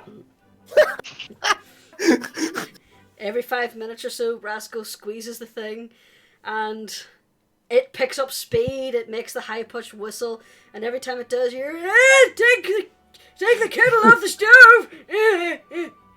I'm enjoying the chaos. Just an old man in an apartment somewhere behind you. And There's my tea. I imagine all the folks passing through here are all clean, all properly shaven, Yes. and all stuff like that. You Good, let's ruin that. stick Press out like digitation. a Press sore digitation. thumb. You stick That's out like fine. a sore thumb. That's fine. That works for me. I'm still going to prestidigitate everyone who passes by to make them dirty. As stealthily as I can, of course. Real sleight of hand. Yes. Rascals, play me a song. Play me a happy song. Okay. alright, I'm assuming while this is going on, Hunter's running back to the guard. Yep. You run to the guards. I'm going to pick up Captain Vizan. He's really good at opening doors. Well, at the very least, we can use his intimidating appearance. What are you talking about? He's a teddy bear. Yes, he's a very tall teddy bear. I'm just gonna say, like, if that's a fail, I will try and pass it off of Rascal as just playing a song in the middle of the street. I'm just checking something real quick. Oh boy, here we go. Hunter Okay. gets. My only crime What do you was mean? the status quo. We'll come back to that in a little bit. What do you mean the judge is taking a nap right now? Oh, wake him up!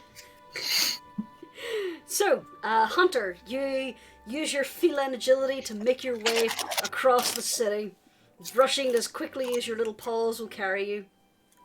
At one point, you do an impressive-looking flip over a wagon as it rolls into the street. But you make it to the halls of justice. Your chest is pounding, your lungs are working, and you work your way up to go to talk to Barnabas. What do you tell him? Exactly what? Well, sorry. Basically, you gave Hunter a note with all the details on. Yeah. Like, oh, sorry. I need a warrant. He starts reading over the note, going, okay. And I forgot the voice I gave him. I know your pain. And you think this is reasonable cause? Your device indicated that there was supposedly an automata in this area? Yes. Very well. Well, thank you very much for the information. We'll handle it from here. Rest assured, we'll have this case resolved in no time. Good day to you, madam. And he takes your note, turns, and walks away. Hey, wait a minute. We at this point, we don't really have time to, send this up higher. I'm And I'm on a my way member of to the guard speak to- myself. Very well. And we need the warrant right now. And I'm going to start the process. But this is in the watch hand now. Do you expect you'll go charging into the villa? You did say it was the Growlhound, yes? Yes. You don't realize who these people are, do you? Would I? Hang on. You can Let me roll a roll. history check if you like. Yes, let me roll history on that. Nope, have no clue. Nope. These people are exceptionally wealthy and very influential. If we walk in there half-cock and we found nothing, they will sue us into oblivion. I will lose my job, you will lose whatever affiliation you have, and it'll be a living hell for the commander. They have fuck you money. We do this wrong, we all lose. So we have to do this by the book, ironclad, and that means we have to do this our way. We'll have a warrant probably sometime tomorrow. Hopefully you didn't discuss what we were looking for with the occupants of the house. Did we? What? Yes, No, Yes, because we yes. have it. Because it is written on the notes. We asked if there were any automata on the property. And yes, you explained that And they there were was not. looking for, and you explained that they were looking for a rogue one. Bet that black mold idea is looking real good about now, huh? Well, Ali we're is gonna not have to leaving. try and that. get this as quickly as possible, but this is the aristocracy. They're going to have a lot of issues to try and push this through, but we'll do it as quickly as we can. But in the meantime, I appreciate your effort. I take it you want us to notify you when we're going in, so you can witness, maybe? So we can assist, yes. Very well. I was going to say, Alia has a reputation. She's not going to be leaving that street. Well then, Well, neither is Hunter at this point. let's see, what time of day is it? Oh, it's after 5. Well, if all goes well, we'll have a warrant probably tomorrow or the day after, but I'll get it through as quickly as I can. So, again, Miss, Hunter, was it? Yes? Yes, Hunter Swiftpaw. Yes, Miss Smithpaw. Well, I appreciate his information, and leave it with us. Goodbye. And again, he turns on his heel and marches off. What do you do? Hunter just turns like, fucking aristocracy, fucking money, god fucking damn it, she like punches the wall on her way out. I feel so bad for Hunter. Like, the most consistent thing about her character is her continued frustration that being a guardsman means nothing. I mean, if she has a conversation with Peachy at some time, they're always hiring. Much less rules. Hunter isn't so much a guardsman as she is a confidential informant with slight police powers. Oh, okay. She's I- more I an like a independent gopher. contractor with associations with the guards. Yeah, You don't get I more can, flight police than the watch. Yeah. I can take someone in if they are actively committing a crime, but more often than not, I'm just Passing on information. getting information. Gotcha. She's technically In a the free meantime- agent, a contractor. In the meantime, Ashwood has made his way to Trollskull Manor. So I got a question just before we start this. A short rest, unfortunately, does not remove a point of exhaustion. No, you need a long rest. Okay, so Ashwood is going to find Peach propping up the bar, or at least it looks like he was trying to. He is just passed out, snoring. On the other hand, maybe I should let him sleep. If you do, the player will kill you.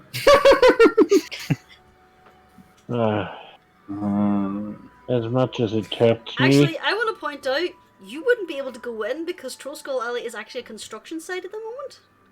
Okay, Oh, okay. right. Right. So, Oh if my god, anything, he's like literally.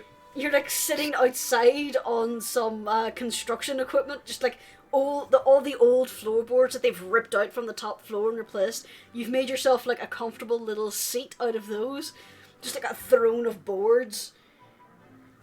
So what happens okay. when the set director misread Throne of Swords and made a Throne of Boards. Yeah. So you're just no. kind of having a little siesta outside as all around Exactly. you dwarves are shouting. The Luxodon is having just a full-blown argument about the placement of some of the supporting beams. You're just ignoring them. You've put like a cloth over your eyes, arms crossed, leaning back. Yeah. Just doing the best I can with what I've got. Captain, my captain.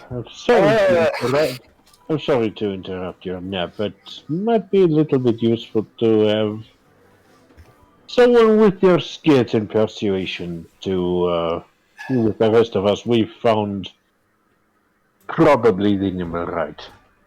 Oh, right. At the moment you say that, you see him like sort of stagger to his feet a little. He blinks a little bleary. He doesn't look great, but you have his attention. Oh, where exactly, my friend? Just come along. We're trying to get a warrant to get into the place, but I think it is always good to have someone persuasive such as you. Oh, yes, that shouldn't be a problem. Again, he blinks a few times, trying to like wake himself up. Where exactly are we going? We're going to a bunch of aristocrats, and you can hear the disdain actually in his voice. Snooty butler and everything. Indeed. Do we have a name for this? Is it a particular home or? Yes, the player just forgot the name of the family. I think it's Groveland. Yeah. Right. Okay. Would Yeah, that name? I'm just going to make an assumption that that name is not familiar to Peter, even though they've got fuck you money. He does like to know who's who. Or Who rather would not be sense. aware of who these people are? Yeah, and I personally do not have means of sending a message to the family. I basically don't have my own flying snake. No. Meh. Okay. You returned the little guy earlier. Yeah. Yeah, next time Peach is actually going to ask for one of those. Well, I mean, if anything, you can just ask the Zentarum to back you up. Well, I mean, we don't have that many members. And it's about halfway into the census before Peachy sort of blinks a little. And he actually stops walking and he just gives Ashwood a very cool, calm look. Anything the matter? I don't know, is there? Hmm. Arms folded. You seem a little surprised. Only a little. Well, it's not like secrets can stick around forever. That's very true, especially with Mads around. Says that slightly bitterly as he carries on walking. To be honest, it wasn't Matt that gave it away. Oh. And who was it? I think someone thought I already knew. No, Ali had said mercenary contacts. She corrected herself. Well, we have last week's episode. We can roll back if you want to. She said Zentarum, but then she also said he's a mercenary captain. She didn't say he was Zentarum. Yes. I mean, you are associated with Zentarum after all, according to Officer Zephyra. So you have your ways around them. Black mold, everybody. I like to stay in touch with my friends, and I like to keep in contact with useful people. Anyway, I'm fairly certain that if we do not get in tonight through the front door, someone will know a way through the back door. Oh, that won't be a problem. We can definitely get in the back door. In fact, if you're not too worried about the mess, I can get us through the front door. Of course, the only problem is the fact that we live near here. We have a business near here. So, subtlety is key. Yes, I hope we get the freaking warrant so we don't have to make our own opening. How wealthy are these people? Again, this is all I said. Walking up. Well, from what I could see from street level, it's a fairly large mansion. Nice big garden. Looked like they might have actually a labyrinth in there. Wait, really? It might actually be. I don't know, hedge mazes. It's not that big, no. I was going to say. Okay. It's got some nice shrubberies, but it's nowhere near big enough to have a hedge maze. To be honest, Just be back in a second. Okay. to be honest, I'm not the tallest guy, so I can't really tell if it's a hedge maze or if it's just very nice shrubbery. Fair enough. Well, people like that, it would be difficult for us to, shall we say, break in without cleaning up after ourselves. Well, you always want to try to avoid a mess. Indeed, and that does sound like a messy situation. Who checked? Was it just Mads and Rascal? Mads, Rascal, and Officer Zephyra are currently on the station, on the position. Officer Miss Swiftpaw is trying to get the warrant.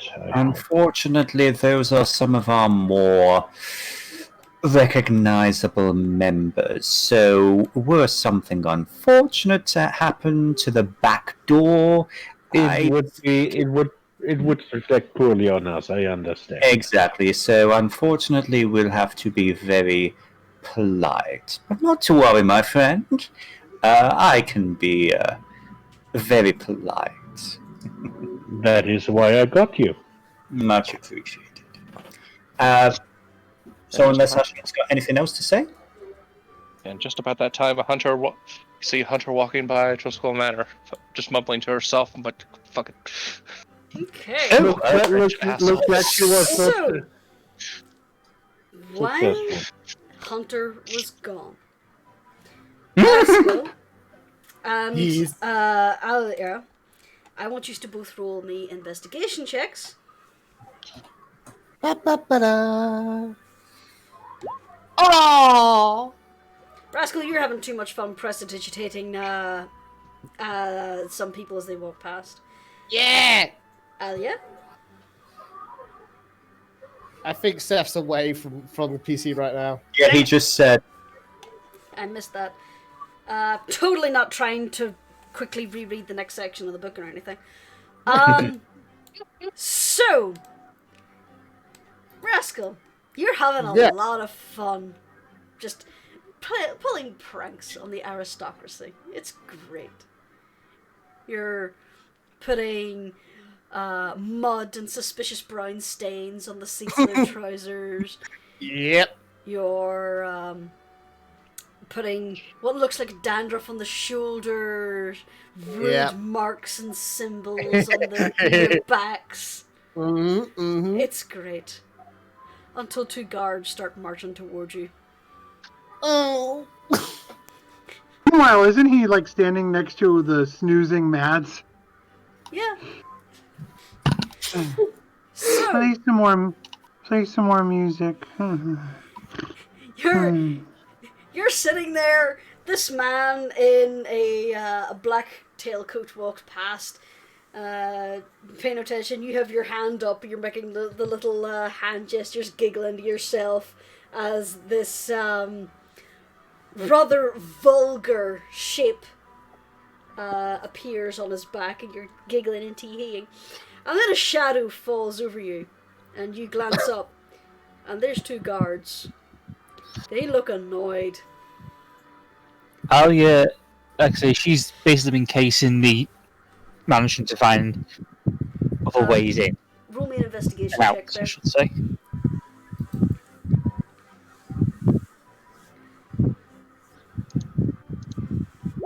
Okay. You basically skirt around. The entire garden is pretty much fenced in with a 12-foot stone fence, with the little anti-climbing spikes at the top. They're not that high, they're pretty dull. They're more for show than actual practical effect. On the western side of the estate, the wall meets with the house, and then the house itself continues on around the corner of the street. As you go around, you see there is a servant's entrance to what you assume is a kitchen in the back, as well as a stable who has stable doors that lead onto the street on the south side. At the moment, those stable doors are closed, as is the servant door to the kitchen. Other than that, you walk around, and to the east side, it's the wall again, and you come back from your circuit of the building. You come back to the main street just in time to see two guards looming over your kobold companion. One of whom has manacles in his hand. Oh no! Sir, I'm gonna have to ask you to come with us. Hold on. Yes? These two are here under my instruction.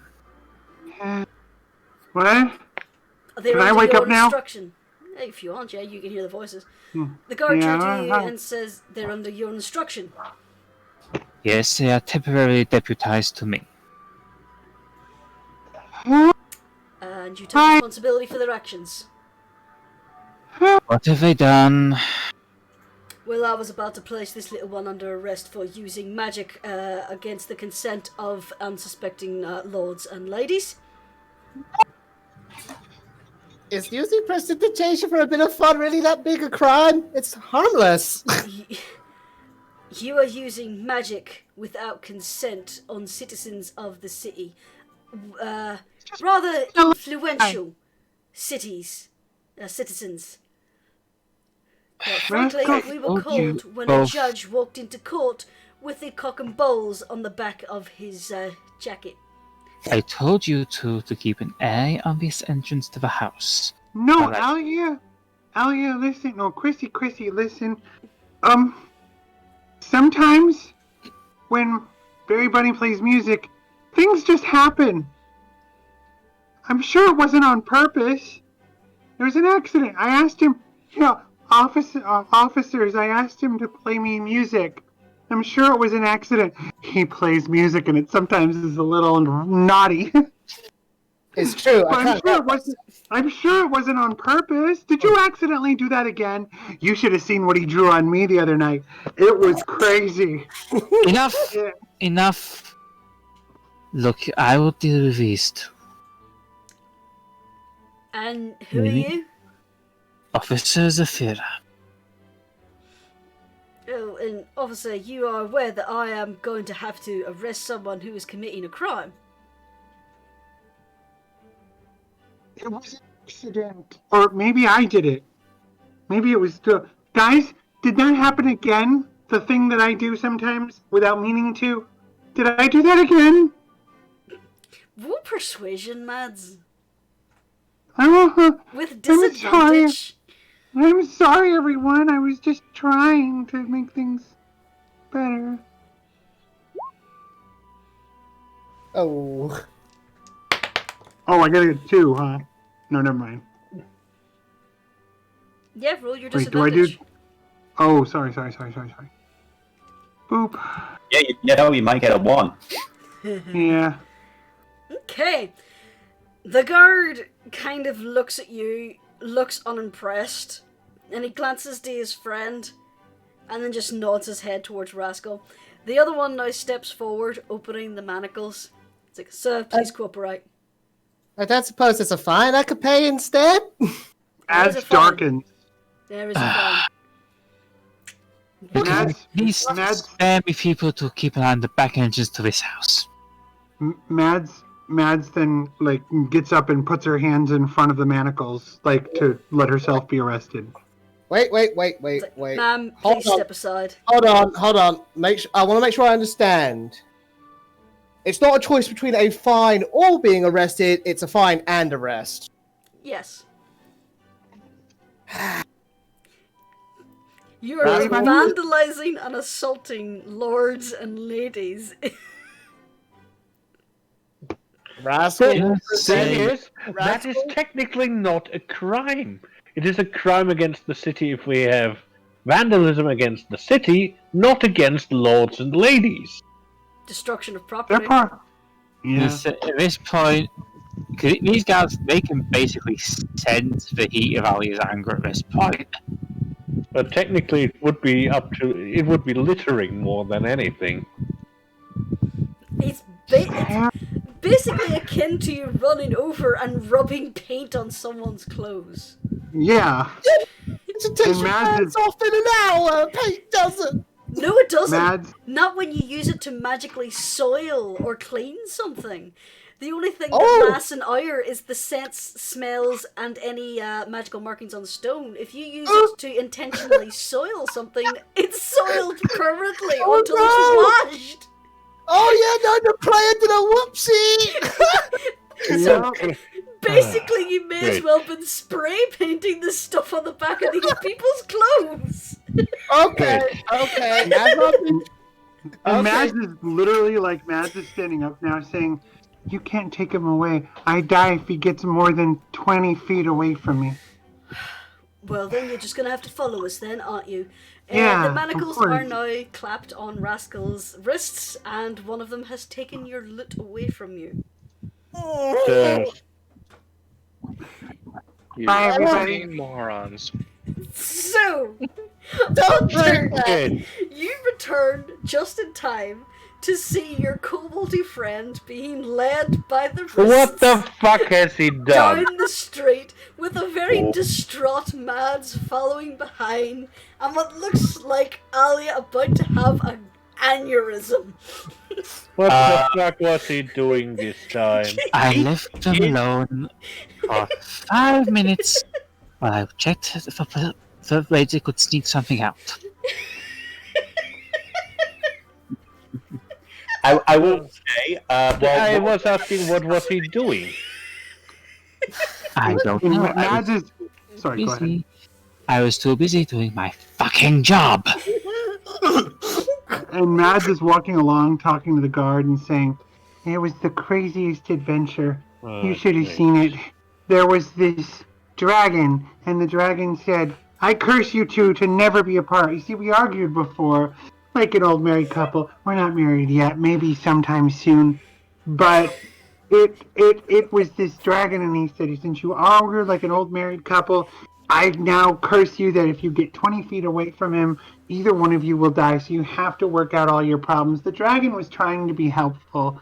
It was really fun. It was a really great adventure, but it just proved my love for him can never die. Shit. The guards So- are ignoring you. if I may, Yes? as soon as they see that Mads is being led away with Rascal, I'm actually breaking off from Hunter and Ashford, and I am going to be in front of these two guards with a very polite smile.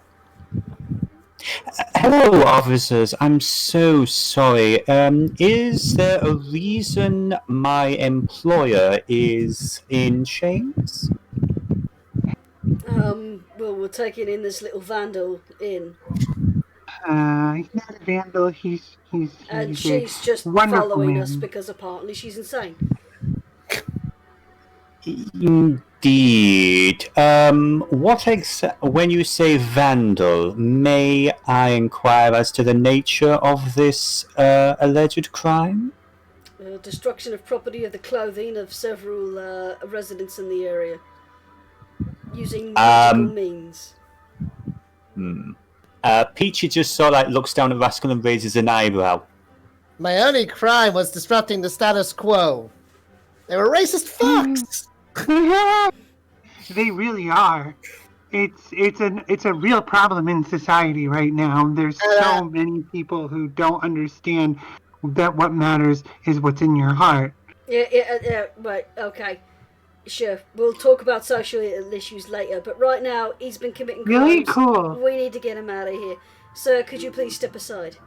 Mr. Good to know Skyreach, you. would you like me to accompany you and Lady Sakor, Lady Madeline, or would you prefer me to remain with the rest of the group? Peachy is asking his employer for an order. Yep. And he is showing sincere respect to Rascal at the moment. Stick with the group, Captain Vizan. I believe Isla could use your talents in the matter at hand. Duly noted, sir. I give him a very polite bow, and I don't look at the guards, I just walk past them. Oh, I just give a nod to... my birthday present. We need to give. I'm supposed to give Vizzy my birthday present. The guards are walking Yes, away and lady. taking Rascal with them. Rascal. Yes. I can't really stop them, Mads. Peach is I walking know. with her. Yeah, What and she's like, the present? birthday present. Rascal, you know, the one with the umbrella on top? Oh, Before we go, can I give them my birthday present, please? I'll put them outside. Please? The guards are still walking away. They're ignoring you. A little towel over Yeah. the railing if that's what you're gonna do. Peachy I was is... trying to like sort of rustle the nibble right to tent out of my pocket, like by squirming and hopping a bit. What are you doing? Officers, I do actually require that for my job. And Peachy is actually going to start looming in full Minotaur. Persuasion. Persuasion, Yeah. yes, I'm being polite. You are. Okay. Yes, I'm also fucking exhausted, so if they start pushing him... so here's the thing, I've got exhaustion, so that... Would this count as disadvantage? Or is it just... No, it's not only for physical charisma. things. Phew. Okay, that's good to know. 15. Meets it, beats it. See the Okay. guard just kind of goes, fine. And he reaches Thank down you, and officer. he helps Rascal get it out of his coat and hands it over to Peachy. Mm-hmm. Yes, make sure the right person gets that, Lizzie. I will, Lady Madeline. I'd like to try and whisper something to Peachy if I have just a brief moment to do so. You can try. I guess that'd be a stealth, yeah? Yes. Mm-hmm. Please be good. The guards seem to be distracted, muttering to each other. They're not paying attention to you at the minute. Thanks for Aside from the that. one who has like like a death grip on the manacles, they're not paying much attention. Mm-hmm. Use whatever means you have to, but I want the nimble right alive, at least for now.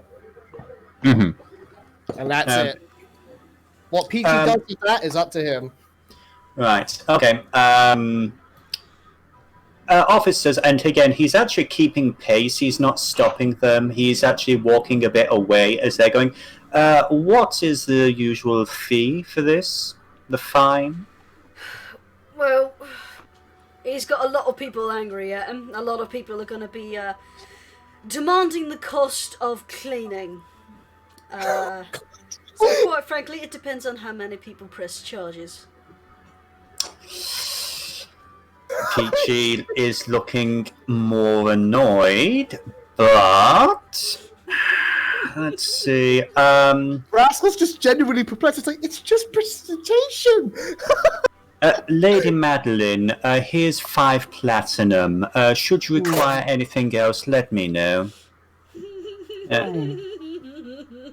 How much money does Peachy fucking have?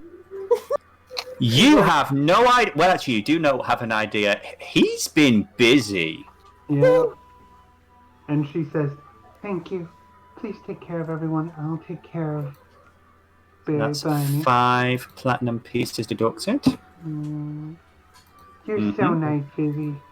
I'm sorry, Rascal. Come on, let's go. It's my own fault. I had no idea I'd get myself in this much trouble. Nothing is your fault. It's society. Inclined to agree, but I'll deal with society. But these very nice people are just having to do their job. Yep, We know. that they are. It's frustrating right now, but we know you're here to keep us safe. They're We walking know away. your They're just walking only away. purpose is Rascal's just like hopping to keep up with them. And Mads is standing as close as she's allowed to her berry bunny. She's keeping right there with him. So they head off, leaving Ashford, Hunter, Peachy, and Alia. Hunter has her palm pressed so hard against her face it's almost protruding out the back of her head. Alia is practically frothing at the mouth. Peachy looks bemused, and Ashford's just like, "The fuck just happened?" So, Yes. what are you doing? What are you four personally doing now? I assume, Hunter, you relay what Barnabas said. Yeah. That would be the first thing. And then asking, okay, what the hell happened? I don't know. As I said, I was making sure there was no way we could sneak anything out of this house above ground. When I come back, I find them under arrest. Apparently, the local guard seemed to think he's been. Was referred to as a vandal. Apparently, he was drawing designs of an offensive nature on their outfits as they were going past. Local business owner, Rascal Skyreach. Mm-hmm. Yes. I will say this. I didn't want the scenes to carry on because you two were having your really cute thing as you were walking away. But I was so tempted to have Peachy just salute you as you're walking past and yell out, "Eat the rich!" To be honest, I kind of agree with the action. In spirit, however, you should never do that in broad daylight. Well, to be fair, two people were mean to him in this general area, and he just started indiscriminately vandalizing anybody. Look, you don't get rich without stepping over everybody else. Oh, just y'all wait. Just y'all wait. Mm-hmm. So that's two members of the party who have now been arrested. Yes, Mads is returning to a well-known place. Well, So- at least we have the detector, and Peachy is actually going to activate it. It lets out a high-pitched squeal and spins. Okay, I'm gonna do a 360-degree circle just so I myself know that it is this particular villa. It seems to be louder the closer you get to the villa. Well, let us look at it this way. At least our prey has not left. Officer Zafira, you did say that you did a search around and it doesn't look like there's any way of leaving here. Front entrance, stable, servant entrance. In that case, I would recommend that we take positions on all sides, make sure they don't get through that way. Having said that, we all know the fact that there are underground passages. I just personally prefer the idea that Paxi smashes through the back door wearing a white apron saying knock knock. He wants to do something to this place. We'll get into that later. We'll get into that later. Alia's basically checking to see which rooftop would give her the best vantage point over both entrances. Of all three. Roll an investigation. Well, no, because the stable is next to the servant's entrance, so... Yeah, she's just way too pissed off right now. Quite literally, you are still frothing at the mouth. But even with that nat 1, there's no real place you could go where you could see all three entrances. The front door is kind of like an alcove where the building turns into a U, and the kitchen and stable are on the other side of the building from those that lead off into the southern street.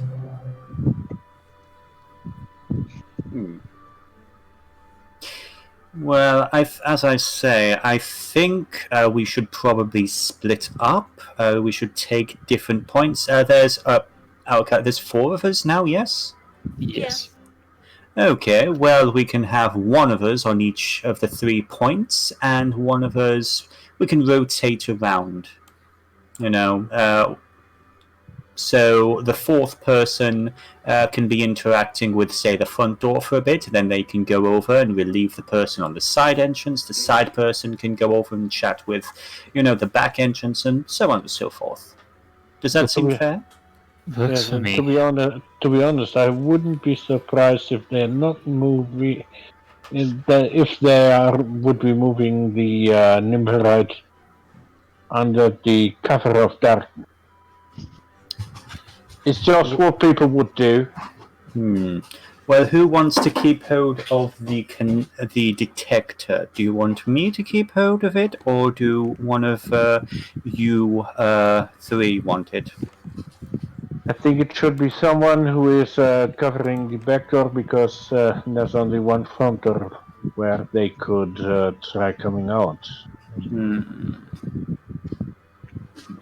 Very well. Would you want me to cover the back, or do you want me to be front and center at the front? Makes more sense if we try to move it out to the back door, so you should be at the back. Of course, officer. Anything else? No, that's it. Right. As I said to Mr. Ashwood earlier, we probably want to be by the book in regards to this. These sorts of people, and he looks at the size of the mansion, it's a mixture of, there's not so much envy there, there's just pure fucking malice. It's basically the same. This is the same expression that the butler gave to Rascal what Peach is given to the mansion. People like this are a problem. So let us hope it doesn't resolve to any kind of physical interaction. It might be easier if it did for them to have an accident, but I don't think we want that, do we, officers? He looks especially to the two legal eagles. To be honest, I think if we were found in any way related to an accident, very certain we would be up on the chopping block next. Indeed. Exactly. So we And have to be very personally, polite. If they have anybody right in there, I want to drag them out by their fucking hair. I like you, officer. I know we've had our ups and downs, but you know what, officer? I do like you.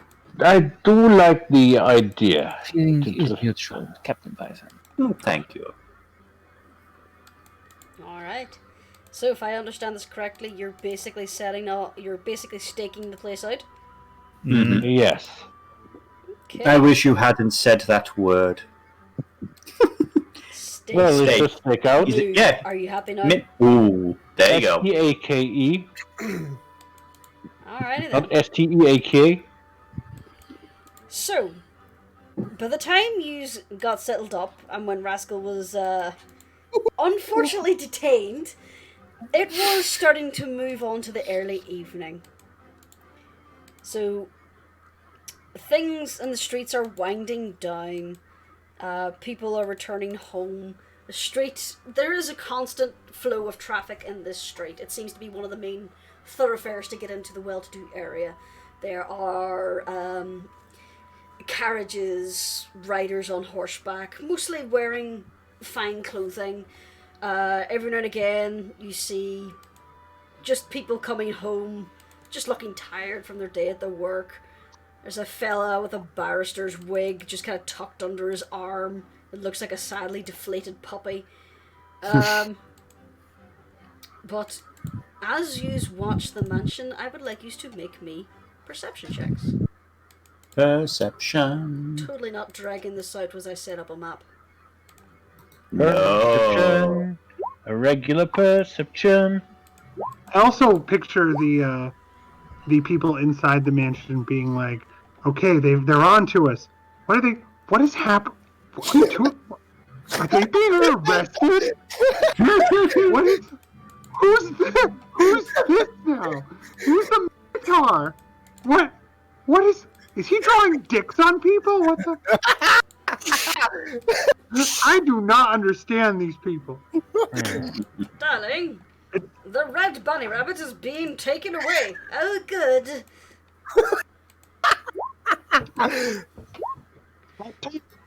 Oh, sorry, I'm just checking something. So yeah, Oh no, I'm going through what D&D Beyond for the exhaustion rules, because I don't want to be cheating. I just want to double check what exhaustion actually does. I'm just having trouble tracking down the rule. So yeah, carry on. I'm just like At level 1, you have disadvantage on ability checks. Oh, so right. So perception, I should be rolling with disadvantage, yeah? Okay, that's why because I'm annoyed that it doesn't automatically do it on the sheet, even though I've activated So yeah. Okay. Perception. So with those perceptions, you don't notice anything that would be considered out of the ordinary. You see a groundskeeper, a rather gruff-looking gentleman, being trailed by 2 pet mastiffs, basically wheeling a wheelbarrow around and shoveling what you assume is fertilizer into the rose beds, just carefully trimming the shrubberies, putting debris into the wheelbarrow and shuffling off towards the stable. At one point, Peachy, you notice a maid with their daughter returning and entering into the servants' entrance. It looks like they're carrying groceries. You recognize these crates that are branded with a fresh vegetable market near the wide markets. So it looks like they're bringing home the food. At one point, you notice on a balcony up above, you see a household guard just kind of leaning on the railing, having a smoke on a pipe. But it looks like a standard house. Are you checking the detector? Mm-hmm. Yes. Like every 15 minutes or so. Every 15 minutes, you give it a squeeze. It still rattles. A few times it has gotten quieter, but it's still rattled a little slight slower. But it's staying consistent. And every time it goes off, you're, hey, take the kettle off the stove. Hey. Just this old man somewhere in the ether. But as night draws in, nothing else. The gardener goes into what you assume is the servants' quarters at the back of the stable. You do see a few of the household guards just do a slight patrol around the perimeter of the garden. One of them kind of pauses and gives Peachy a second glance and then shrugs and continues his circuit. Peachy blows him a kiss. He Peachy's not trying to hide, he is very visible. He looks mildly confused and continues on. Then intrigued. Meanwhile, Here we go. You got a party Rascal. now. Oh, let's you got let's not do that. Let's Yeah. So, Rascal, Yes. you're taken to a dungeon. Mads, Oh. recognize this place? Oh, do I get to come along? Do they believe me? You followed them. You weren't Yeah. a threat, so they just let you follow them. You Oh, thank recognize goodness. this place. They bring him the little kobold in. They're basically reporting to the desk sergeant, who looks over him, kind of rolls his eyes. They start doing paperwork. They ask his name, his age, his place of origin, residence in the city. Do you give all the information? Yep. Okay. They also give a slight overview of the 20-foot radius that Mads apparently needs to stay into. But as he's describing this, he does air quotes. And the desk sergeant just kind of looks at Mads and then goes, "Weren't you here a few days ago?" Yeah, wrongly accused. I'm a ward of the state. Is this your guardian? What? Is this gentleman your guardian? Now he is. Yeah, that's basically the size of it. Alright, ma'am. Why don't you take a seat over there? My heart belongs to you. Please don't take him away too far. I don't want to get sick. Yeah, we just take a little seat over there. We'll just put him in a cell on the Yeah. other side of that. Yeah, okay. And, So he- and I'll be able to see him. I can still see him. You won't be able to see him, but he is just be on the other side of that wall. Mhm. So, And Rascal? she says, "Can I kiss him goodbye?" Oh. Yeah, sure. She bends down and she takes hold of him, of his muzzle, and she smooches the tip of his muzzle and says, "This is all my love forever. Oh. Let it keep you warm until you're back in my arms." One of the guards actually goes, "Oh." Jeff, And she's be professional. crying. Oh, yeah, right, okay. Oh. She's crying a little bit, and she sits down in the chair and says, Jeff just I kind learned of my takes lesson. your hand and leads you over the bench and just gives you a little pat on the wrist while the other guard's just like, "Oh, God." And just takes Rascal in Thank through you. the barn door. "Thank you. You all taught me a very valuable lesson, and now I'm a productive member of society. Before, I was... Did you know I met him in the sewers? He was covered in filth. He was wonderful."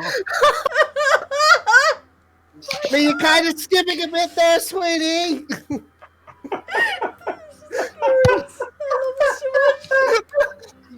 So, Rascal, you're led Yeah. through to the next room, where they close. It's You're now out of the more formal receiving room, and you're in the cells essentially. Due Is to Rascal- the request, they've put you into the very first cell on the left, and it's just they're just these cold stone rooms with the metal bars in front, and he just kind of pushes you like a gentle shove into this cell, which has several other occupants. Oh no. There's a human who Oh, no. looks very grouchy. There's a gnome Oh no! and a Goliath. No! Hang on. I didn't hear that because of D. What? No offense. Who's in the cell with me? A human, a gnome, and a Goliath. Uh-oh. Yes! The gnome looks like he was in a fight. He's got a fat lip. He's got this glower on him. He looks a little roughed up. His clothes are torn. The Goliath looks fucked up. Like, he is covered in bruises. He's got an eye that's swelling up. It's well on his way to being a black eye. And he is in the corner as far away from this gnome as he can get. Okay. And this Don't even human... do an insight check on that one. Don't fuck with the gnome. Sure. Roll an insight check if you want to. Sure. Insight. Where are you? I clicked it. There we go. Yeah, he's terrified of this gnome. The gnome did some shit. Okay. The gnome was sitting there. He's like, there's little bits of spittle in there. Yeah, Rascal knows gnomes are tricksy fuckers. He's gonna stay away from him. So No one about humany boy. you're just plopped in the cell, and you're like, right, we'll deal with you in a little bit. Is Rascal You keep your teeth to yourself, you. And the gnome's like, you quiet, I'll get the bucket again. Are you sure he's not related to a certain goblin? Maybe. Just make certain you stay away from him. I was He's a trying- I was mighty little trying to fellow. channel Sprinkle the Weasel, but okay. The energy. And Yeah. Sprinkle the Weasel? while they're doing That's that, a Critical Role reference. I was about to say, is that a forgotten Sonic character or some shit? No. It's a Sprinkle Critical the Role reference. Weasel. We'll fill you in later. yeah. Mad, meanwhile, asks the guard. She says, when it comes time for his food, can I bring it to him? You can wait with you, so I can see him. Jeff the guard, he's like patting you and says, well, we'll take good care of him. Don't you worry. Don't you worry. I'm so worried. You guys taught me to be a productive member of society. Look at me. I'm different from when you saw me last. Oh, God. So And I I- owe it in all the to cell. him. And Mads is rambling on. After a little while, this rather portly, friendly-looking human woman comes in, and she comes Aw. over and talks quickly to the desk sergeant, and the desk sergeant just kind of nods his chin over towards you. And this woman comes over and sits on the bench next to you and says, hello, dear. I'm Mrs. Grumble. I'm one of the social workers. I understand you're a ward of the state, and your caretaker is currently incarcerated. Are you safe and well? Yes, I'm safe, but I'm not well because my one true love is on the other side of this prison wall. Your guardian is your love. I see. She just lifts out a notepad, and you spend the next hour or so talking to this social worker. No, you should have seen him. Wall to wall, human filth everywhere, all over him, and crawled up out of the filth. And I heard music like no one could imagine, and I knew my heart belonged to him for all time. Oh my god, this is a thing. This is a thing we're doing. He was interwoven into my dreams by fate and destiny, my heart's love, my heart's desire. Rapturous within me, I tried to resist. I had a life on the islands, but I couldn't. I couldn't stay there. I needed to move here with him so that he could hear my voice and know that I sing only for him. Okay, so while Mads is traumatizing the social worker, So redhead. So red-eared. after you're in the cell for a little while, Rascal, eventually another person basically walks over. They're wearing a long robe, has a notebook and basically a clipboard, and he walks over to the bars and beckons you forward. He says, "Alright, please tell me in 4 sentences or less why we shouldn't throw the full extent of the law upon you." Could I hear that? No, you're in another room. Okay. Okay. It's simple as I'm new here. I don't actually know the laws all that well. It seems like a terrible thing to punish someone to the full extent for laws they're not entirely aware of. I will gladly take the opportunity to study and learn the laws as to not make this horrendous mistake again. Would don't you want be to be a willing criminal. to would you be willing to make your victims whole? Repeat that, Jurnis? Sorry? Would you be willing to make your victims whole? In other words, fix what you broke. Oh, definitely. Alright, willing to make amends. Okay, I do understand that lady out there, she apparently is under your care, is that correct? Something of the sort, yes. Yeah. And is she dependent on you at the moment? Definitely. Alright. Does she have anyone else she can reside with if you are to be incarcerated for an extended period of time? Hopefully it won't come to that, but yes, we own a tavern. Business owner, Ward of State, other guardians. Alright. Well, we're getting a bit of a crowd here, so we're gonna go sort this out. Don't go anywhere. Little jailer humour. And he turns and walks away. I've heard that one before. Yeah, he made that So- joke when he put the 2 in. For the sake of brevity, Rascal, Yes. they are going to be lenient upon you. Yay! You are being fined 300 gold pieces, and you are being also given an edict. The edict is that you must reverse the spells you cast upon your victims, Okay. which basically means you have to undo your prestidigitation. Alrighty. So, Oh, this before looking you really leave, sad. you are literally taken to another room, which is just shelves and shelves of evidence, and several series of clothes are laid out in front of you, and you're made to prestidigitate them. Again. Well, I presume I'll give him. I presume I'll give him back my loot to do so. You are, but you're also being watched with your loot. That's fair. Yeah, Rascal will comply and just prestidigitate all the rich fob's clothes clean. To make a long story short, too late. Oh my god. As you go through, you realise that there's a few clothes here that you're pretty sure you didn't soil. But you clean Yeah. them anyway. Yeah, So, rich you bastards. are to pay the fine before you can be released. Okay, well. Come here, little piggy. Sorry, little guy. I fucked up. And Rascal takes out 300 gold pieces. Deduct Well, I'll get 4 you gold back. pieces from Rudolph. We'll get you fattened up again soon. Very soon, actually. I mean, Actually, I'll still have the 5 platinum. I was going to say, how But more? something's going to happen with that.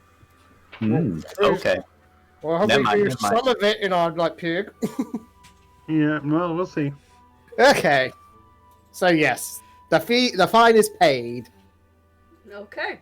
So, make sure that's deducted from Rudolph's total. Just did. Meanwhile, Mads, this social worker has been looking more and more horrified the more you talk. Why do I get the feeling Mads has been descriptive with my love for Berry Bunny? If you know what I'm implying! He's a phenomenal lover. Hours on end of breathless passion. I'm just going to. You haven't known love until you know Kobold love. It's like, I normally deal with the little. You know what? I think I'm just going. She just gets up and walks over towards the desk sergeant. So anyway, Rascal, you finish your community service, and you're being led out of the jail. I don't suppose Rascal could actually get a actual copy of the code legal to study. You already have one. Oh, I thought that was hunters only. No, everybody had a copy. Well, well, now he has one in universe for realsies. So they and he's gonna read it. The guards verify your edict is complete. Yeah. They give you a receipt for your fine. Your name is recorded for any further instances. Hooray! You essentially now have a criminal record. and Rascal wants to be one of the harpers. As you are leaving the jail, you notice that the cell you're in, the door's open, and there's like half a dozen guards now trying to restrain this gnome, as the Goliath is like crying in the corner of the cell. His ear's missing, the gnome has it in his teeth. So, Mads, while the social worker is just like muttering, running like, she's not upon a stage, she's fucking insane. Your berry bunny comes out of the cells, free as a bird. I Berry take bunny. these two just basically scarper. Yes. Rascal actually runs up to Mads and basically like leaps into her arms and gives her like a big kobold kissy. And she smooches back at him, and she says, "Let's go have vulgar love." I tell you, she's not normal in the head. That's what makes her so wonderful. Come on. Let's Come on. maybe battle of circus. He broke the social worker. Oh, yeah. There's gonna be a report on that. Oh, Mwah! Mwah! Love it. oh. Before I go, Mads walks over, and here's the thing. Mads walks over to the social worker and holds out a platinum and says, "So that the orphans eat better than they would otherwise tonight." Aww. Oh, well, we take good care of our orphans, but I do appreciate the donation. This is for chocolate. I'm You'll sure give them they'll all love chocolate, right? that. Oh, of course. Little Sandra has her birthday next week. This will get us a nice cake. Thank you. Yes. A cake Here- and treats. so it's for the little ones. 100 fucking gold. She's 100. She's just a platinum cake piece costs a is platinum here. 10 gold. Oh, 10 gold. She says, Yes. a cake costs 10 gold? Oh, okay. That's fine. Here, take this. Thank you so much for keeping me company, and my heart was a little lighter because of you being there. I'm glad I could help. Perhaps you could Let's seek go. the aid of one of my therapist friends. And she starts holding out this card of therapists she can recommend. And then at that, she shakes the hands off. She says, "I'm prone to flights of fancy, but I'm just as sane as you." And then she tries to escort Berry Bunny out if she can. Does Berry Bunny come with? Yeah. Do they do anything else? No, social worker just Then looks I'll- dumbfounded at the desk. As she starts exits- trying not to laugh. Just then meanwhile, as she exits, down the corridor, she looks- you hear, "He's got my ankle! He's got my ankle!" Ah, ah! And as Mads exits, she turns back to the social worker and says, "Think about what I said about the shit when you go to bed tonight," and then she leaves.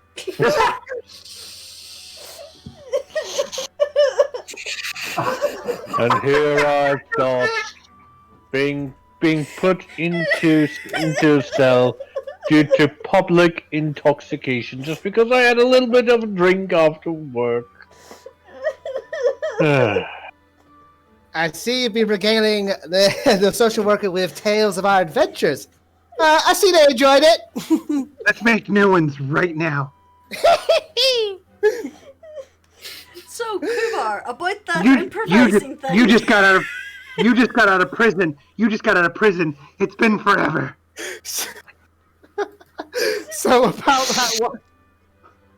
So about improvising on best lead plans. There's no way I could have planned for that. Oh no! I thought it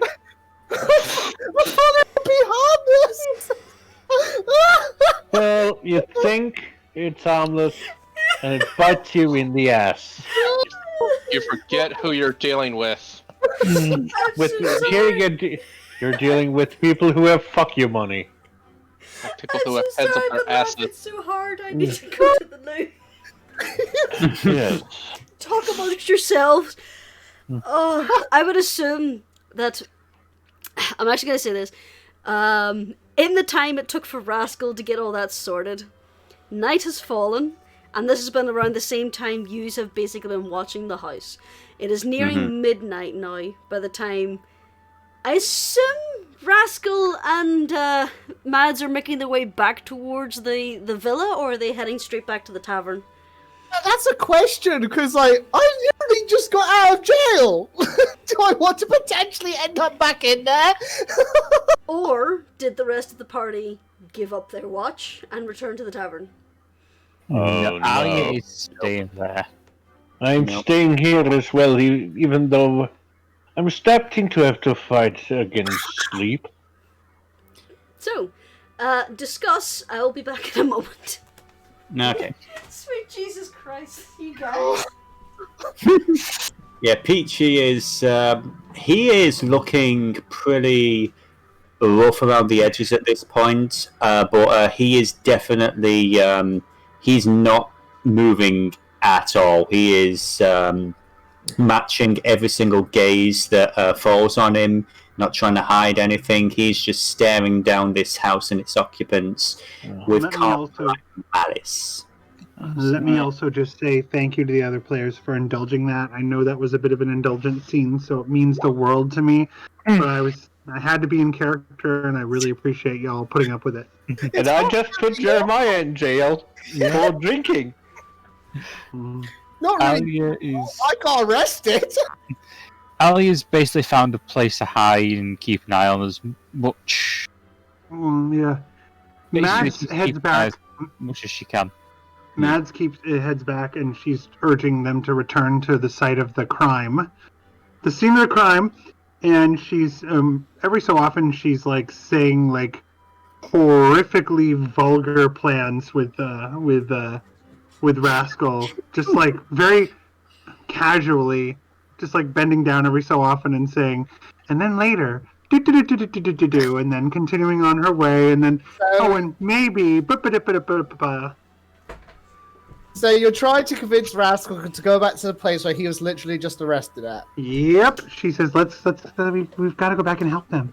All I will say is that wherever Alia's hiding place is, anyone passing by will suddenly hear quite violent winds from wherever that is.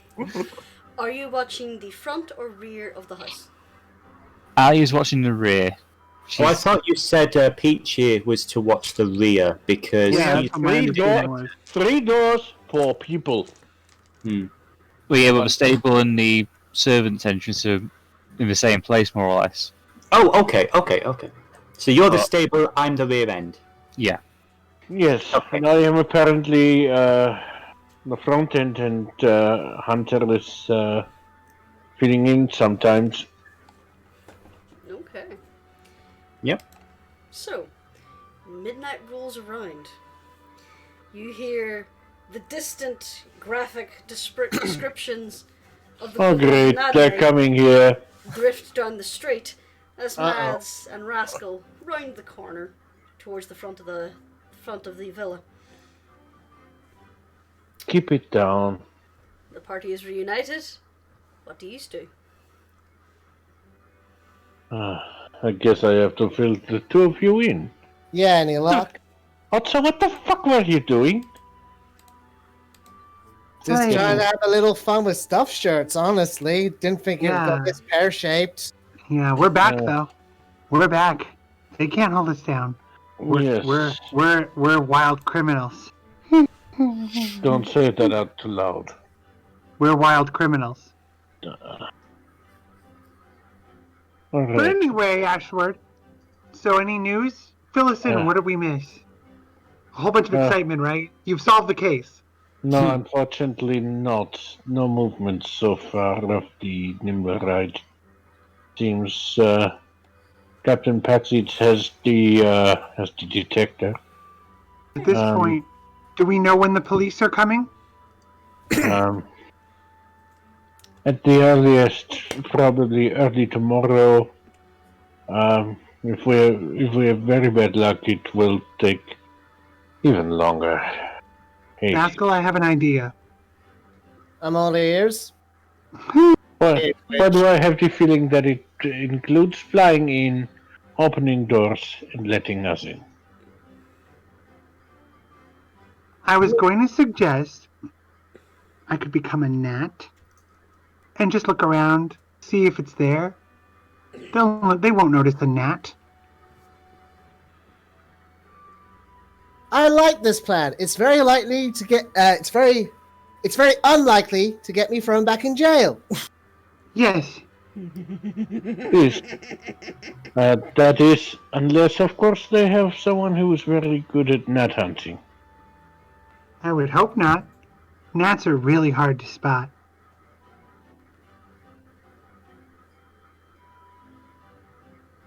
So, Well, everyone else is currently on the other side of the building. So if you want Then to talk to them, Nat thinks about, Mads thinks about the gnat hunting line and says, "Do rich people have things that do like in the prison? I couldn't change in my cell. I tried. Oh, When you I was in there. Anti-magic fields and the like. Yeah. possibly. Do rich people have those? I'd hate to turn back suddenly. Well, there's only one way to find out.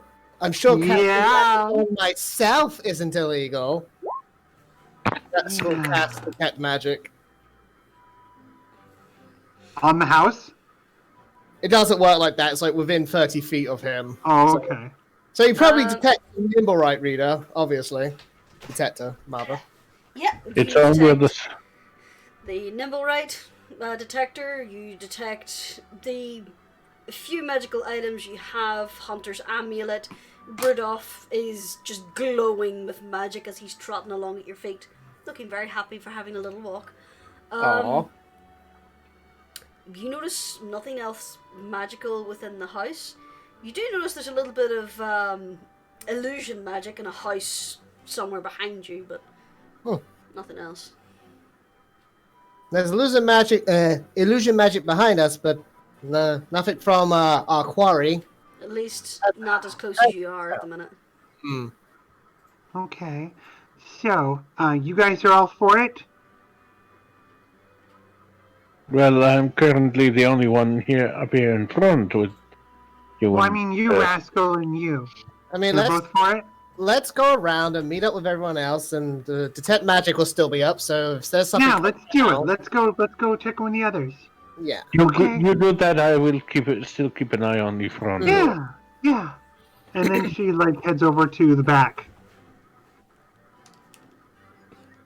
We're basically Presumably, Ashford tells us where they all are, so we can find them. You That just is walk around the house and you see a minotaur leaning against a wall with his arms crossed. Hi, Vizzy. You're back. How was Yeah. your little rest stop? I gave one of the platinum to a social worker, and then she hands the other 4 up, tries to offer them back to Pack Seeds. At the mention of charity, his face he looks like he's trying to repress a twitch and everything, but he does take back the platinum. you didn't need to use these for a fine?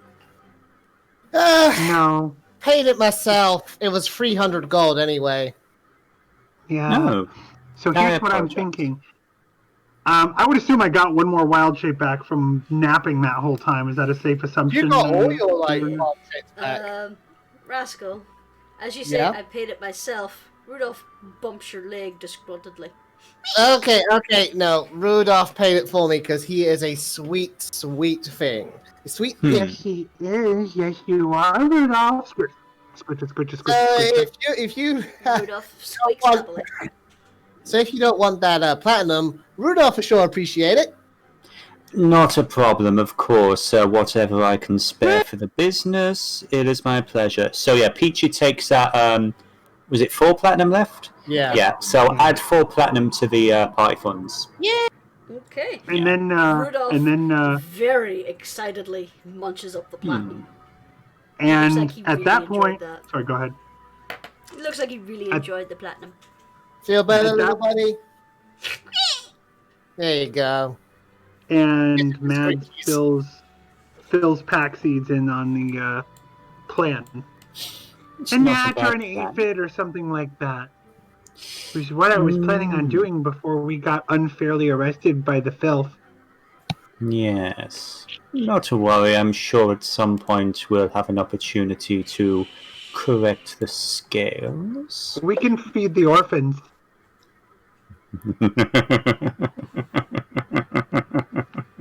I will say this. It was almost a twisted kind of nostalgic. But it's got nothing on the cells of Kalimshan.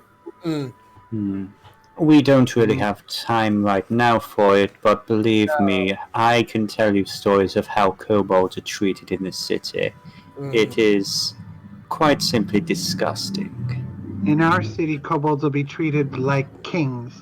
Like my king. Oh, God. And then she says, I'm going to go check with Chrissy Crystal. And then she runs off, scampers off around to go talk to Chrissy Crystal. So, Briefly, yes. I'm sorry, Kubur, you first. yeah, so as Mads runs off, Rascal just takes a moment and just I knew it wasn't all it cracked out to be. This place was too good to be true. For the record, it's the majority of people, from what I understand, they're not bad. It's the same with any city. It's the people on top. Shit, as they say, trickles down. And the people in this type of district are the ones who make problems for everywhere else. That is why no matter how we grow, no matter how much we succeed in life, we need to remind ourselves not to become like these parasites. He grimaces for a moment and just I hear that. And I tell you what, I'll do what I did again too, but looks like I can't get away with it so easily. As long as they don't catch you. Starting to think I might not be the best fit for the Harpers, but that remains to be seen. Well, you know who I work with, and rest assured, we do not discriminate. We accept everyone for who they are. One of my associates, actually, we only hired her about, I would say nearly a year ago now. She joined us on a job. Actually, we were supposed to be protecting her. She was a historian. Her name is, her full title rather, is Lady Sheelil de Silva of Waterdeep. She had a manor house a couple of streets down, actually. And then her husband died. And suddenly the locals remembered, oh, a kobold owning a home like this? No.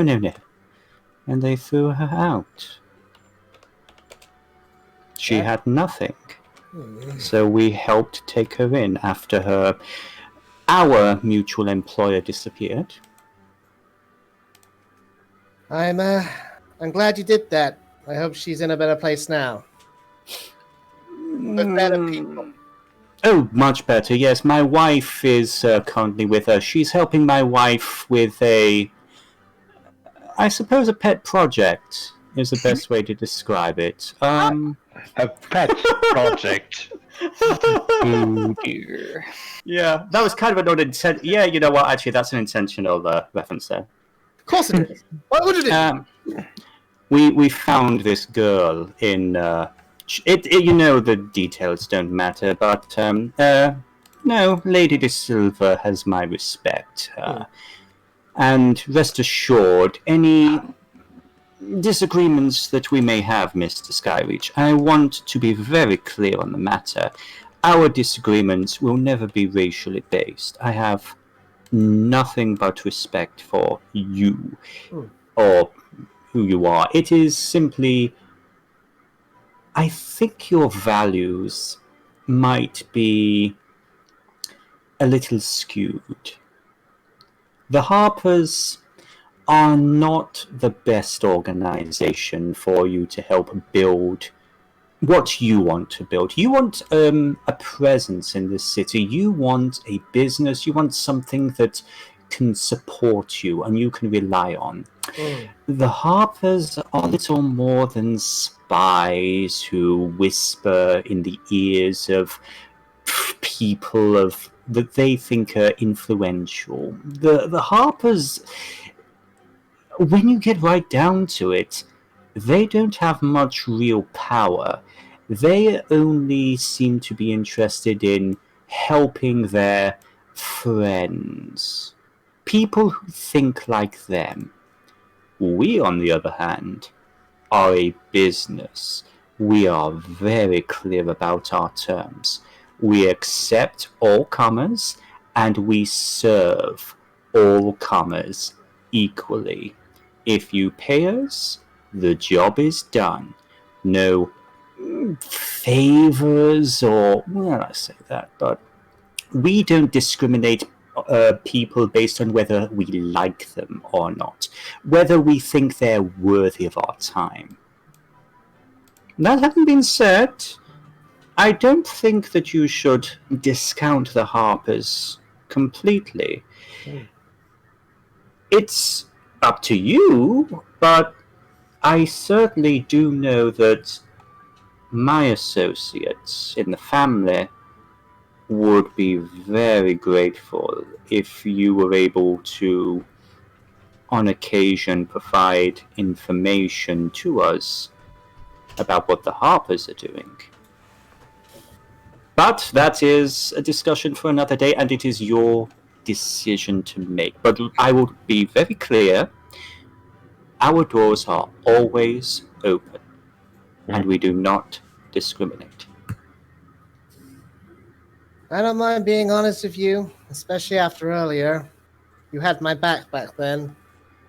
And you were talking of respect, and I certainly respect you now. Didn't know what to make of you at first. But maybe we're not so different. Honestly, you were the only person here who seemed to even acknowledge the fact that I was a kobold and seemed to have any idea of what life's like for our race. I will admit I am fortunate. In this skin. Can you imagine anyone trying to intimidate me or push me around? Ha!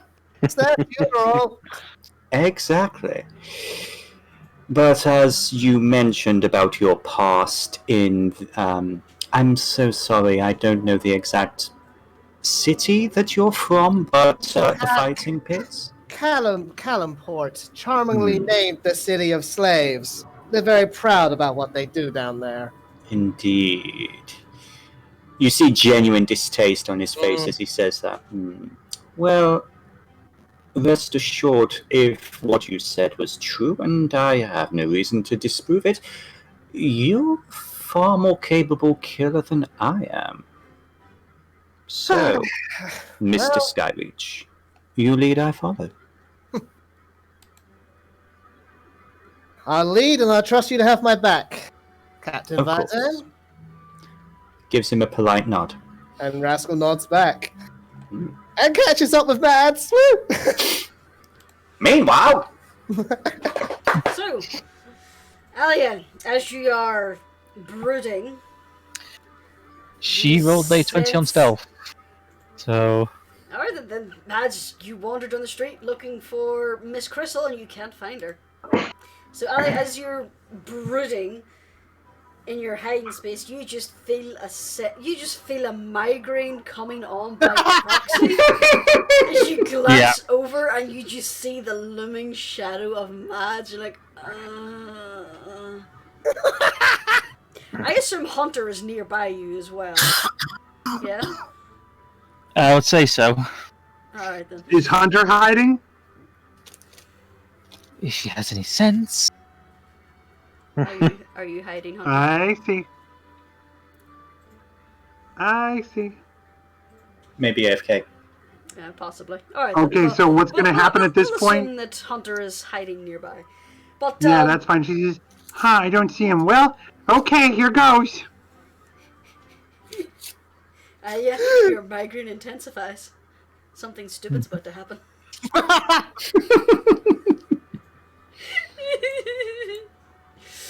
Alrighty then. But I never got clear. Did I get both my wild shapes or just the one? You would get both, yes. Just give Okay. me a moment. Because now I have to get a map.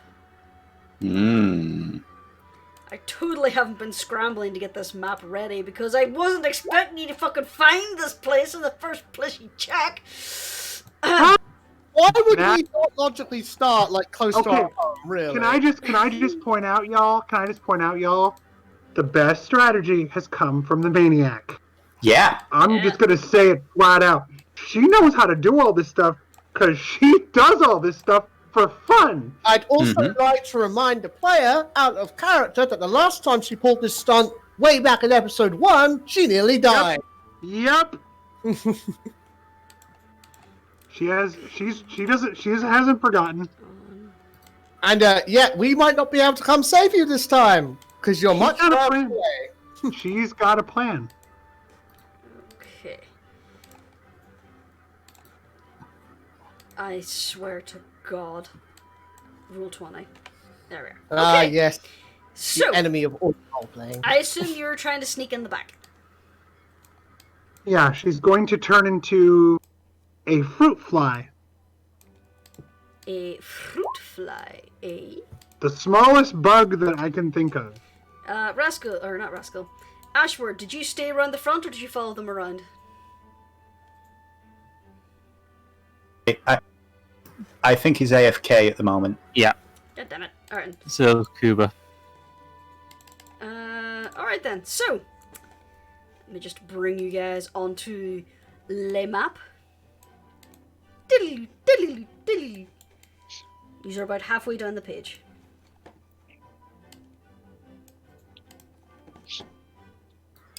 Well, yeah, if memory serves, Peachy is at the back entrance.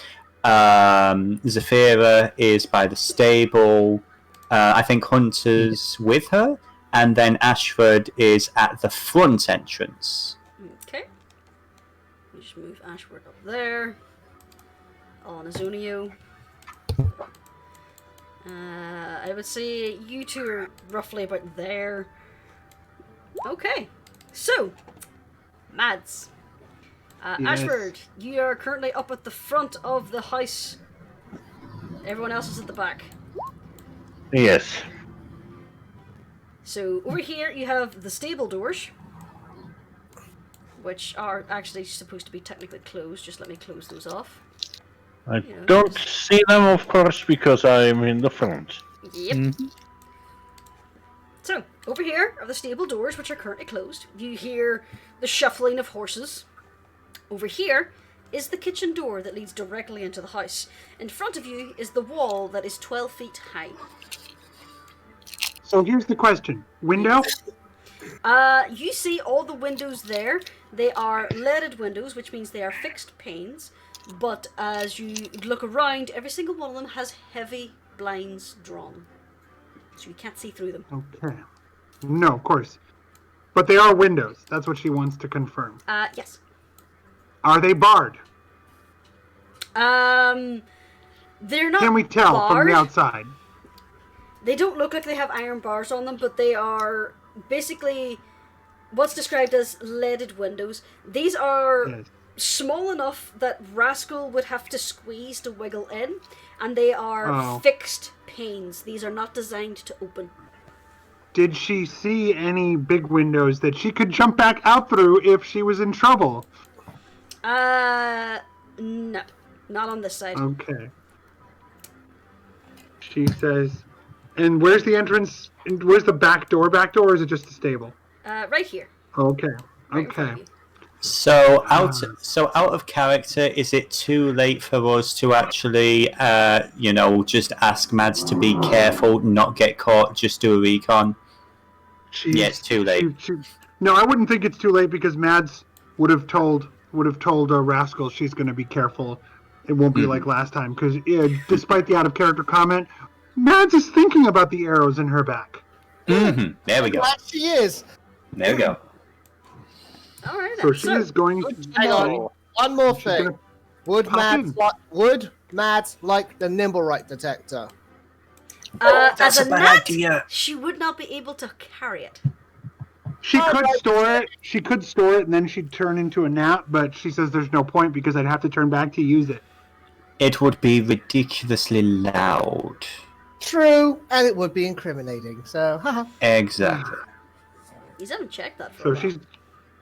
Yeah. Every 15 minutes. Not while you were having a conversation. Peachy checks it. It's spinning slower and it's quieter. Peach is actually going to ask Rascal to stay still, and he's actually going to do a lap around the house. Rascal, Doing like 10-second bursts. Okay. As you walk around the front he of was the still house, doing that. it gets quieter and spins slower. As you pass by Ashward, you see a rather concerned-looking Minotaur round the house, and he's just staring at the detector as he's striding past. Do you follow him? Problems? It might be on the move. Fuck. Eyes up.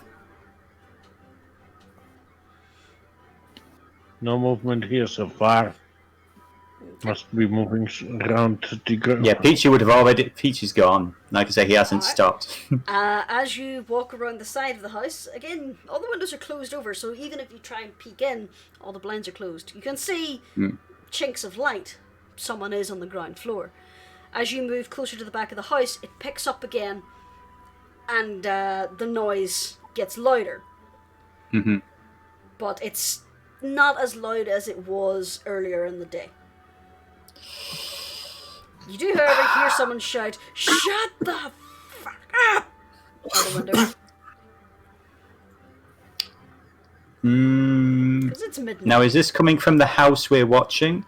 No. It's coming from somewhere over the streets. Up yours!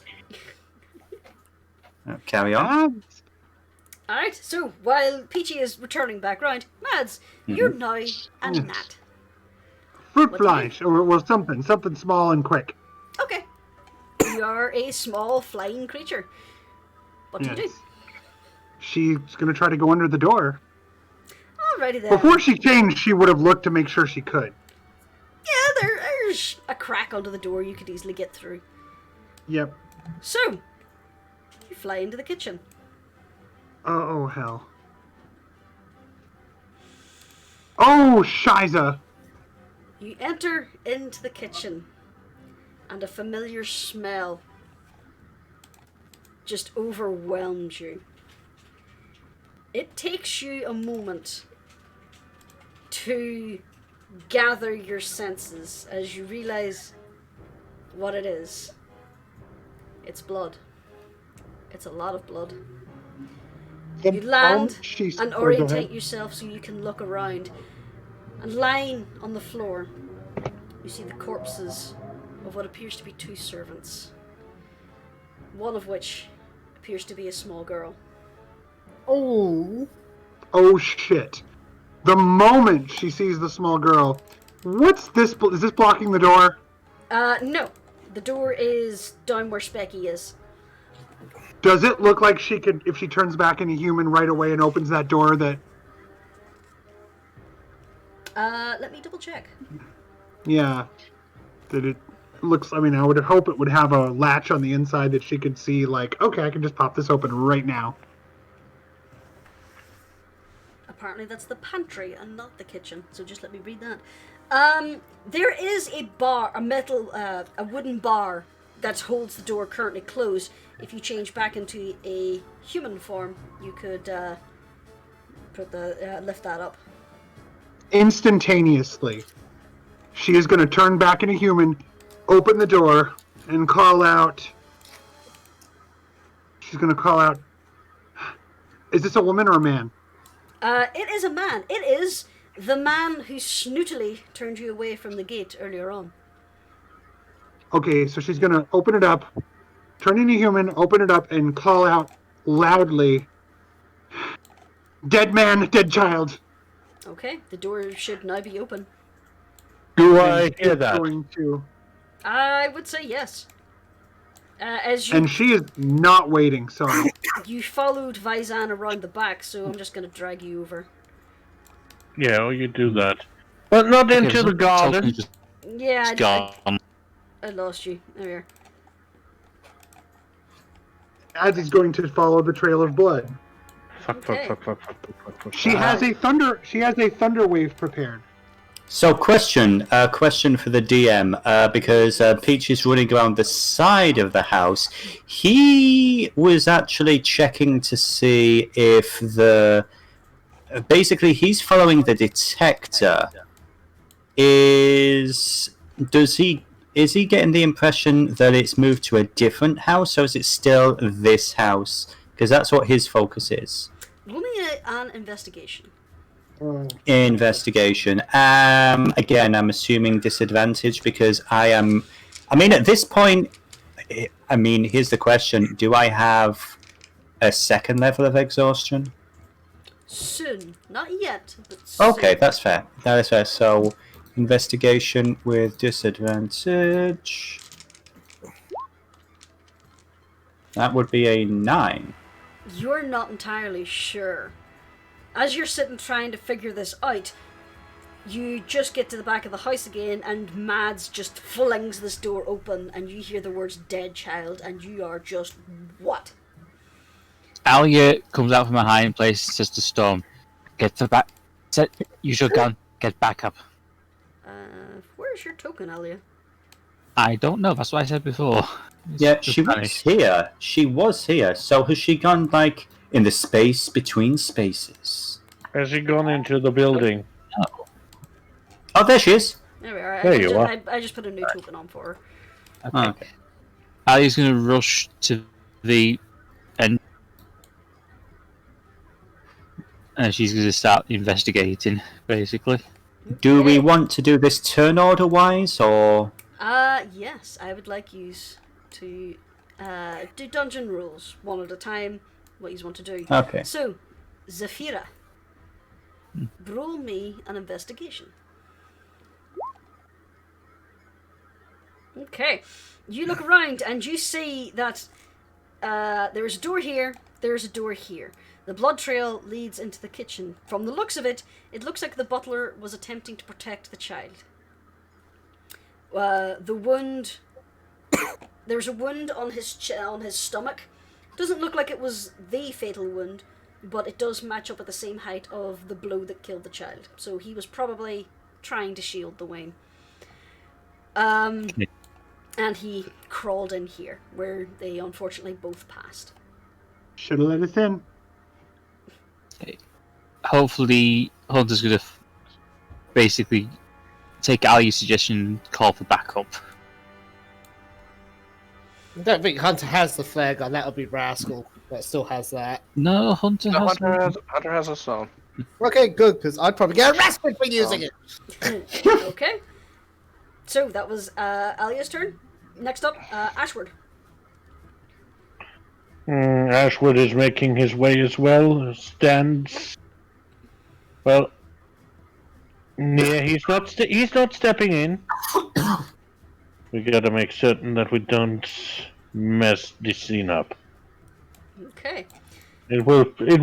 Otherwise, it will fall back to us, and don't need that. Rascal, Yeah. what are you doing? Well, I just gotta stick to like Isla. I don't want to get arrested again.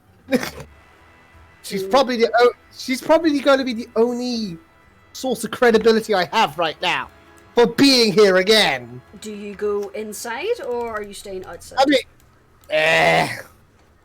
oh sure, why not? It's best to stay out. Okay. I'm not gonna touch, but I'll investigate. I may have to resize this map. But not now. Vizan. So I heard dead child. Yes. Okay. The machine is on, and I am going in at.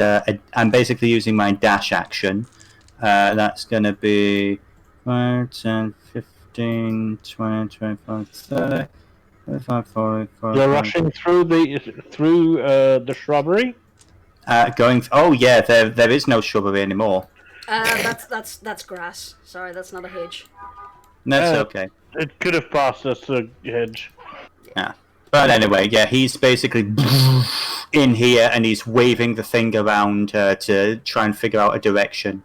It's at a constant level. It's slightly slower as you've moved closer to the west. Right. Do I have time to Do I have time to communicate that I think it's round about the east area? Sure. You can say that out pretty quick. Pretty much. That's what he says. Okay. Hunter, what would you like to do? Well, she's going to pull out her flare gun and I forget, is it red or blue? Red. Yep. Shoots the red flare up immediately and waits outside for the guards to show up. Okay. At this time of night, they may take some time, but we'll see what happens. So, Mads.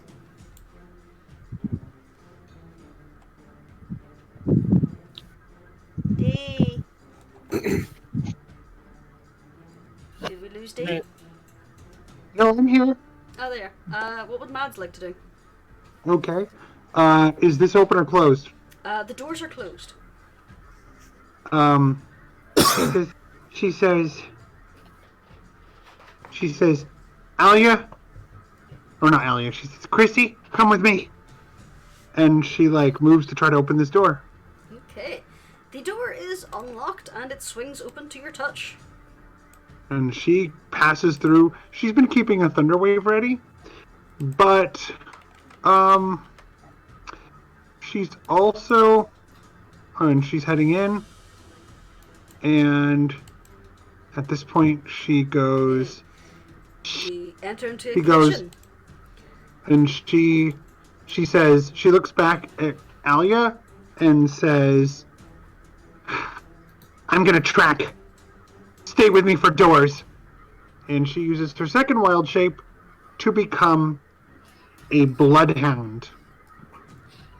Okay. She wants to, or, big, whatever the fantasy times equivalent of a bloodhound is. I'll say a And mastiff. she's going mastiff, big old mastiff.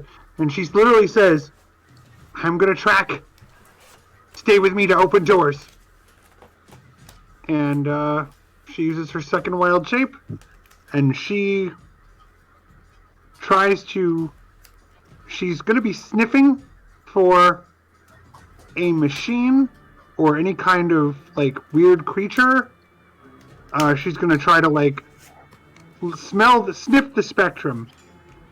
Okay, I would say sniffing for a machine would not be all that viable because it's metal.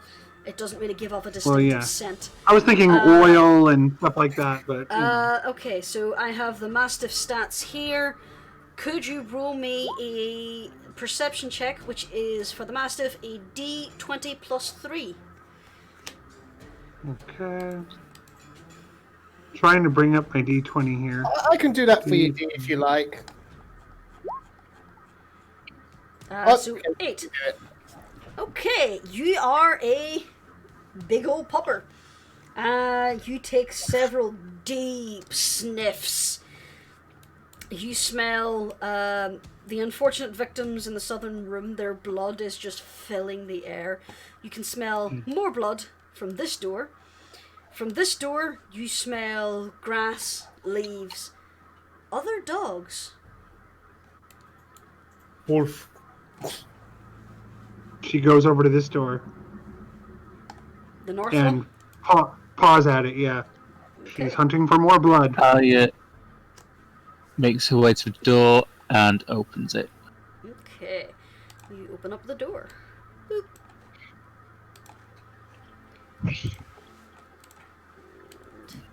She's gonna step inside.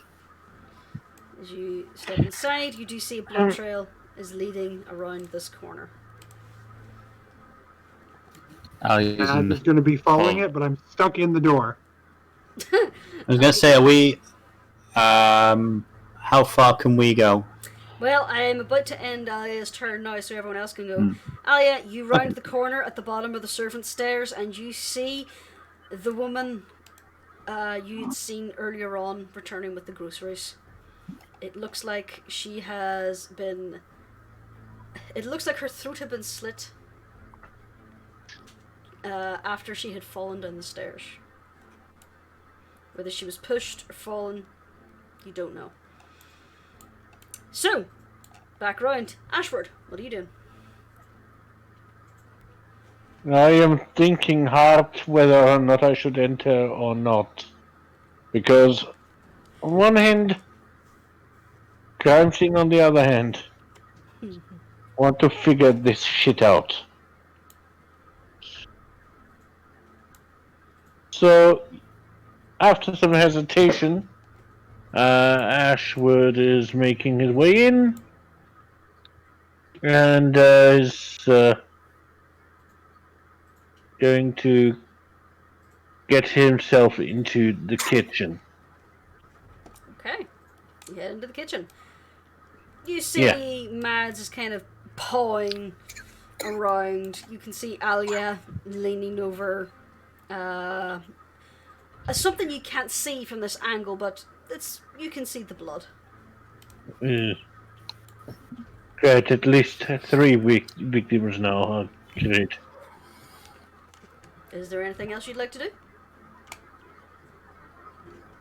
Well, I'm listening out for the dogs. I know they have dogs. Whether or not I hear them is the interesting question. Roll perception.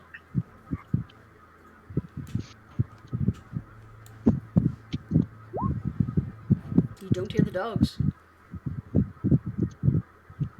Okay. If that's you, Vizan. Yes. So, question for the DM: as Peach is taking in the scene and everything, these are the people he saw coming in. I just want to quickly think back. When was the last time I saw any of the guards in this house? Because there was a house guard. At least there were a few. There were several house guards. Roll me a history check. Yeah. With this again, disadvantage or regular? Go with disadvantage because you are tired. Yeah. That's a nope. You are racking your brains, but you honestly cannot remember the last time you saw a guard patrol this house. Yeah. Shit.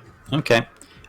He is going to basically head back this way. Again, he's going to get to about where Mads is, and is the detector getting louder or quieter from where he was? Quieter. Quieter. It looks like it might be down there somewhere. I don't hear the Actually, dog. that's probably why. Okay. Anything else you'd like to do? I would like to get my sword out and get ready to destroy some clockwork bitch. Even though that Mads asked you to not. No, Could no, I no, no. ask it? Could I interrupt and ask a favor? Could you move me or something? I am completely stuck in a wall. Oh, sure. There you are. Now I can move. Yeah. Okay. Hmm. So, So she is gonna.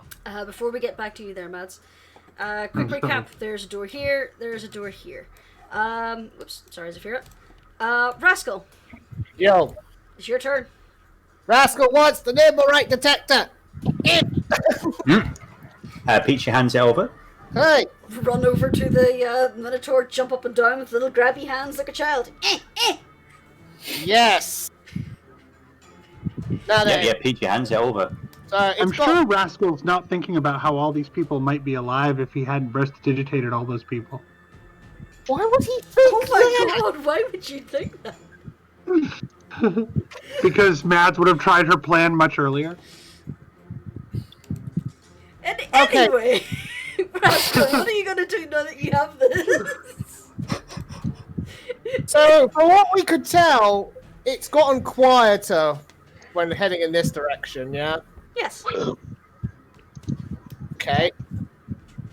Oh my god, you stupid boy. Okay, Rascal's gonna head back and go through this door here and see if the nimble right detector gets louder. Okay. If it helps, I mean, you've made your decision, but I'm just saying if it helps, Peachy did sort of point in this direction. Yeah, he did. I remember that. Yeah, but like, how can he actually tell for sure? Well, I might have missed something. Oh, because I've got it. Basically, it's been switched on this whole time, so he's been paying attention as it's got louder or quieter, and it seemed quieter. Doing basic triangulation. Yeah, pretty much. Okay.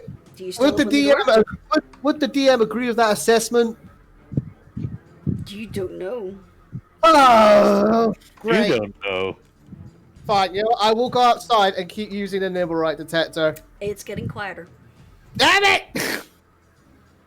Ah, You just hear behind you. No, Rascal, this way.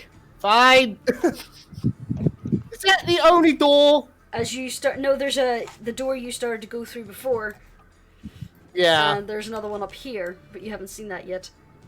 Oh, As you entered back into the building, it got a tiny bit louder. Okay. And yes, if I may come through here. How about now? Teeny bit quieter. Damn it! Yes, I presume it's through this door. That's a door? I could barely tell. Okay. Then through there if I may, and then I'll end my turn because I'm Careful, hot. I don't hear the dogs, but I don't know if they're out there. Okay, you Oh. head out into the garden. Yeah. It's quieter. Did you say louder or quieter? Quieter. Damn it! What In the the meantime, fuck? Hunter, your companions have all rushed inside. What are you gonna do?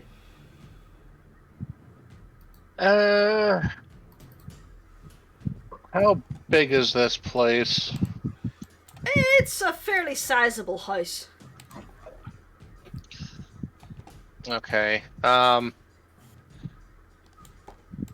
Like, you can see the house, the housing is just all in this area. From what you saw from the gate earlier on, up here is a garden that leads around to the front of the house, and this here is a stable.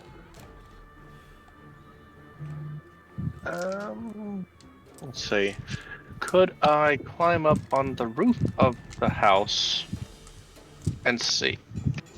To see what I can see. The roof of the stable or the house? The house. You can try. Roll me an acrobatics check. Come on, nimble kitty. Don't fail me now. Okay. With a bit of effort and after a few missed slips, you manage to claw your way up to the top of the house. As you're on the roof, you notice there is a balcony. You can also hear the slight sound of metal on metal. Okay. Would that be perception or investigation to figure out where it's coming from? Perception. Persuasion. Damn it. Perception. You're not entirely sure.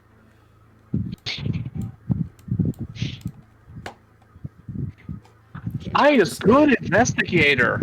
I'm just gonna drag you over here for now. Just thing. So, as you are there, making your way through bits and pieces. Downtown. Just bear with me a second. I need to confirm something real quick. Because I'm prepared.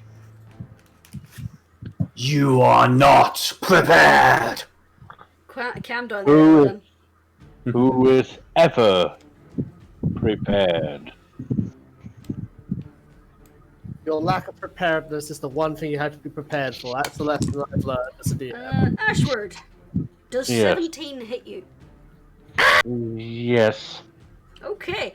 As you are watching your koboldish companion swear at the Nimblewright detector, you suddenly feel a sharp pain in your shoulder.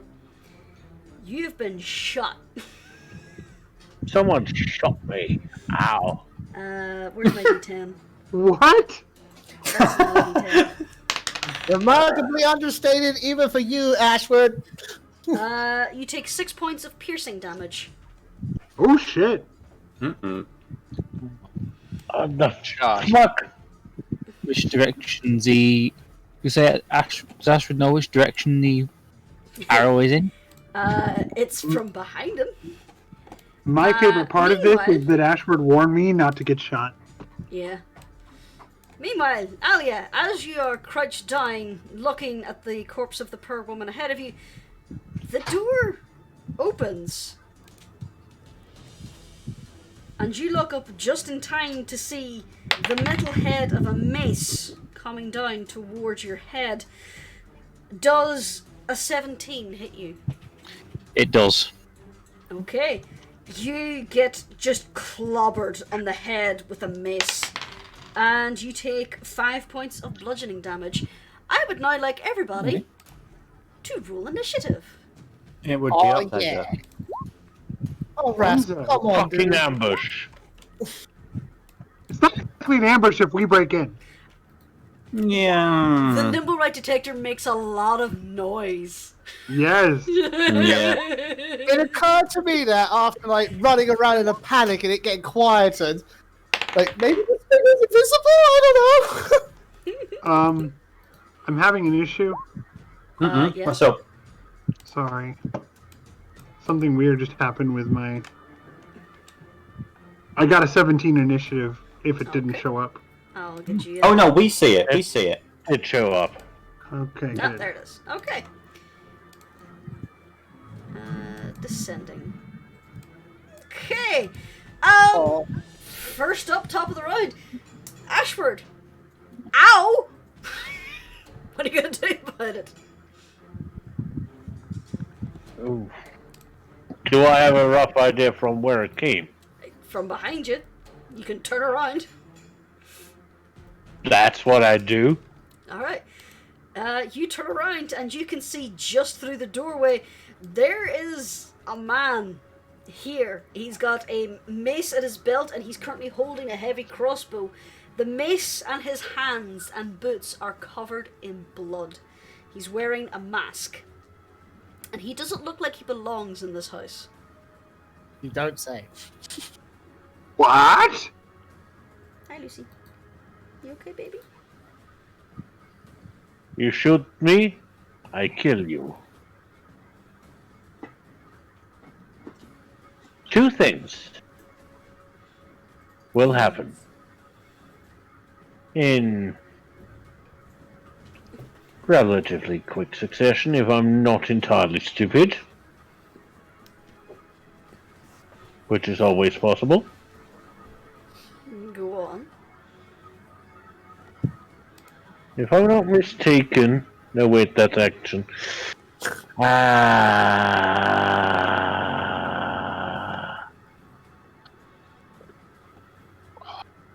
Well, I'm close enough to tickle him with my short sword.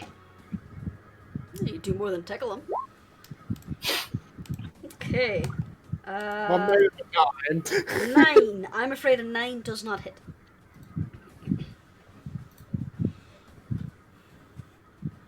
Um,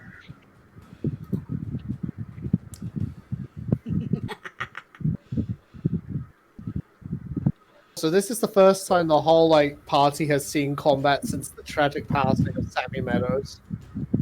Yep. we have a hostile, and it's clear that the accent has clearly dropped. Okay, can someone move me out of the wall, please? I can't move. Sorry. Yeah, I got stuck in the wall. I'm gonna earlier, have too. to resize this map for next week. If you need to move your character, hold Alt, and then you won't snap to the grid, which may embed you in a wall like a bad teleportation spell. Please stop moving. It's not your turns. Oh, I was accidental. I'm sorry. I was just trying to Ashford, test my move. just moving out of the way so that the minis can go through the tokens. Anything else?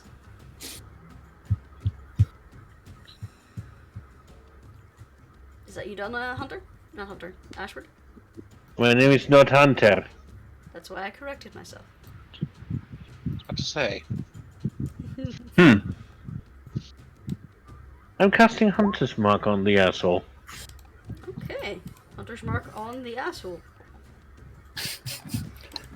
And is that you? Yes, that is unfortunately all I can do right now. Hunter. Okay. So What's your passive perception? my passive perception is 13. Okay. You have no idea what's going on downstairs as you are padding around on the roof. What are you going to do on the roof? Well, I'm going to make another perception check. And please, for the love of God, I am proficient in perception. Just because you're proficient doesn't mean you won't make mistakes. I know. Oh God, roll good. The cat lord is not on Hunter's side tonight. It's starting to mizzle a little bit. It's getting wet. There's like water dew on your whiskers. It's really annoying. It's like getting in like the little fuzz around your ears, and your ears like flicking. It's like, this is uncomfortable. I have anything. What is my unable awareness? Sense creatures. Who am I trying to sense? Okay. Can I sense? From where you are on the roof, you can see a balcony on the first floor, and you can also see Rascal fiddling with the detector in the backyard. Yeah. So the choice is yours if you want to try and climb back off the roof, or maybe go for the balcony. But remember, you're technically trespassing, so you have to think about what you want to do.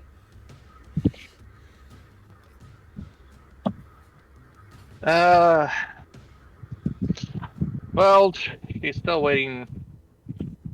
Still technically is waiting for the guards, seeing as she isn't able to see anything. Okay. Curse you, dice. Or She's hear going- anything, or feel anything, You look or up sense and any... see the rain is interfering with your flare a little bit. It looks like it's been pushed off by the wind. It's going out, and you're thinking, shit, that's gonna delay them slightly. Okay, next up. Yes, I see. What we gonna say? I was gonna say, could I jump down off the roof? Sure. Where do you want to jump down to? Let's see. I think it was here, right? The back door is there, yeah. Rascal is in the yard, which is on the other side of that wall. There, so you could jump down to him. You could jump down to where you came up from, or you could go onto the balcony on the first floor. Would that be technically the second floor? Anyways, British floors. We count ground floor, first floor, not first floor, second floor, because Ground floor we first know floor. that a floor on the ground is not to be counted. We start counting from 0, not 1. Oh, don't tease the Americans just because their naming convention is silly. Well, on the other hand, British English has a lot of superfluous use because someone thought things should be more French. And that's actually true. Pretty y'all much, yes. foreigners. You're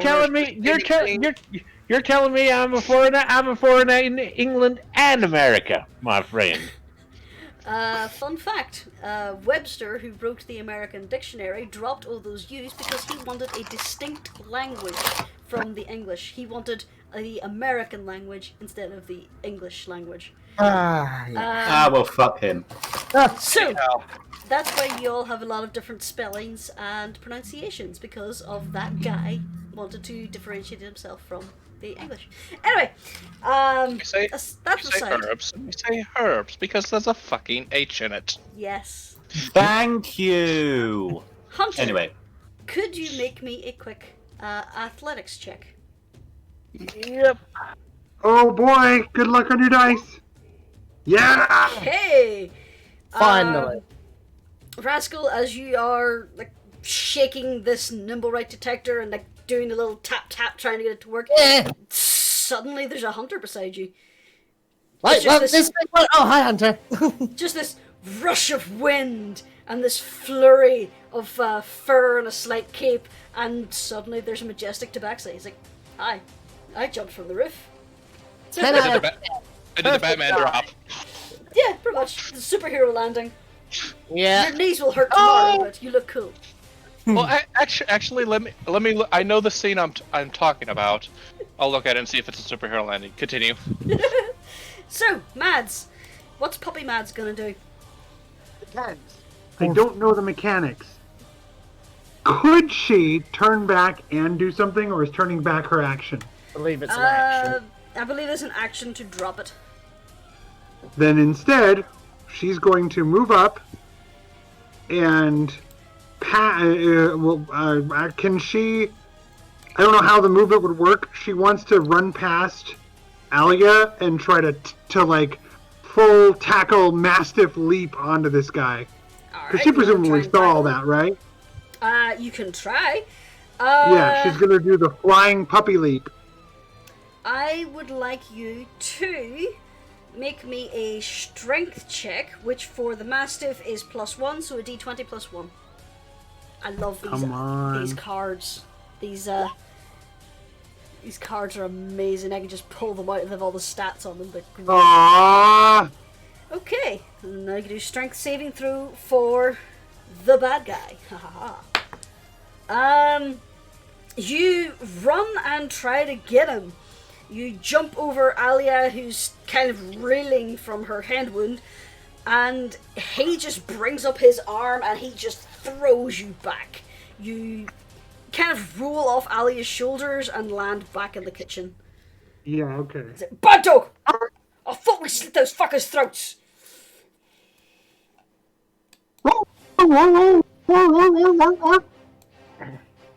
Good girl. I want to imagine it's like a chihuahua yap out of this mastiff. Okay. Is that you, Mads? Yes, and I've never been able to pull that move off, so no matter which character I'm playing, I'm sorry. and I keep trying, because it's awesome when it works. First off, the guy next to Ashword is going to swing at you with his mace. 12 plus 4 is 16. 16 hit you? Do you even need to ask? Yes, because I can't remember your AC. My AC is 14. Then yes. You take 5 points of bludgeoning damage. Oh. He's then going to multi-attack because he has Oh this. no! 18 hits. So Yes. take an additional 8 points of bludgeoning damage. Oh no! Oh my. We're close to a semi-meadow situation. Pretty much the low health warning. Yep. Next up is the guy next to Alia. He's going to attack Alia with his mace. 23. That hits. Take 8 points of bludgeoning damage. Oh no! I'm gonna have to heal everyone. And he's going to attack you again. 14. That misses. Okay, so he manages to crack you again, and then he tries to reel back his arm to hit you again, but he just kind of gets caught in the door frame. He's like, messes up his swing. Vaizan, you heard this sickening crunch. Right. Well, I saw Ashwood basically. I mean, I was looking the other direction. Ashwood gets shot, and then he charges in, and it's like blah blah. So that's going to be a 5. That's a 10. That's a 15. Oh, sorry, I'm stuck. 15. I see this dude here, and I just point at him with my sword, and the loudest, most sinister roar possible. Kneel. Good old There A we go. wisdom saving throw. What does he have to beat? He has to beat 12. He looks at you and just drops to his knees. How long is he compelled for till the end of your next turn? I believe it's to the end of his next. Oh, well, he has to follow through with the command on his next turn. He's not done it yet. Okay, fair enough. He's not done it yet. The target must succeed in wisdom save throw or follow the command on its next turn.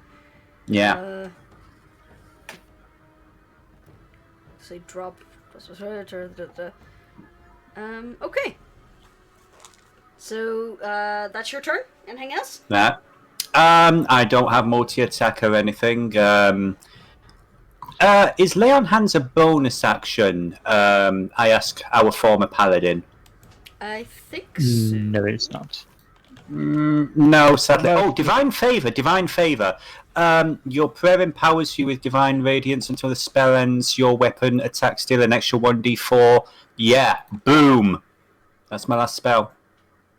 Okay. So is that applied to your next weapon attack? Yes. Okay. Yeah, lay on hands is an action. Okay. Mm-hmm.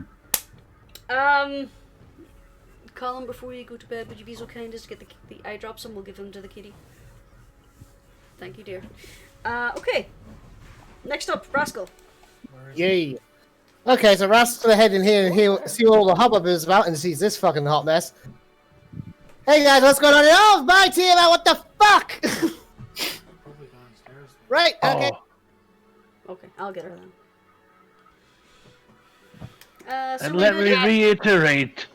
Ow. Yeah, got you covered there. Level 2 healing cord. Oh, for God's sake. At least it's 8 points of healing. Yes, 8 points of healing, for fuck's sakes, though. Hey, at least I'm not instant death next I don't time. want you to die. Well, it's looking a bit crowded here. Yes. Yeah, I don't think that I got enough movement anyway, so,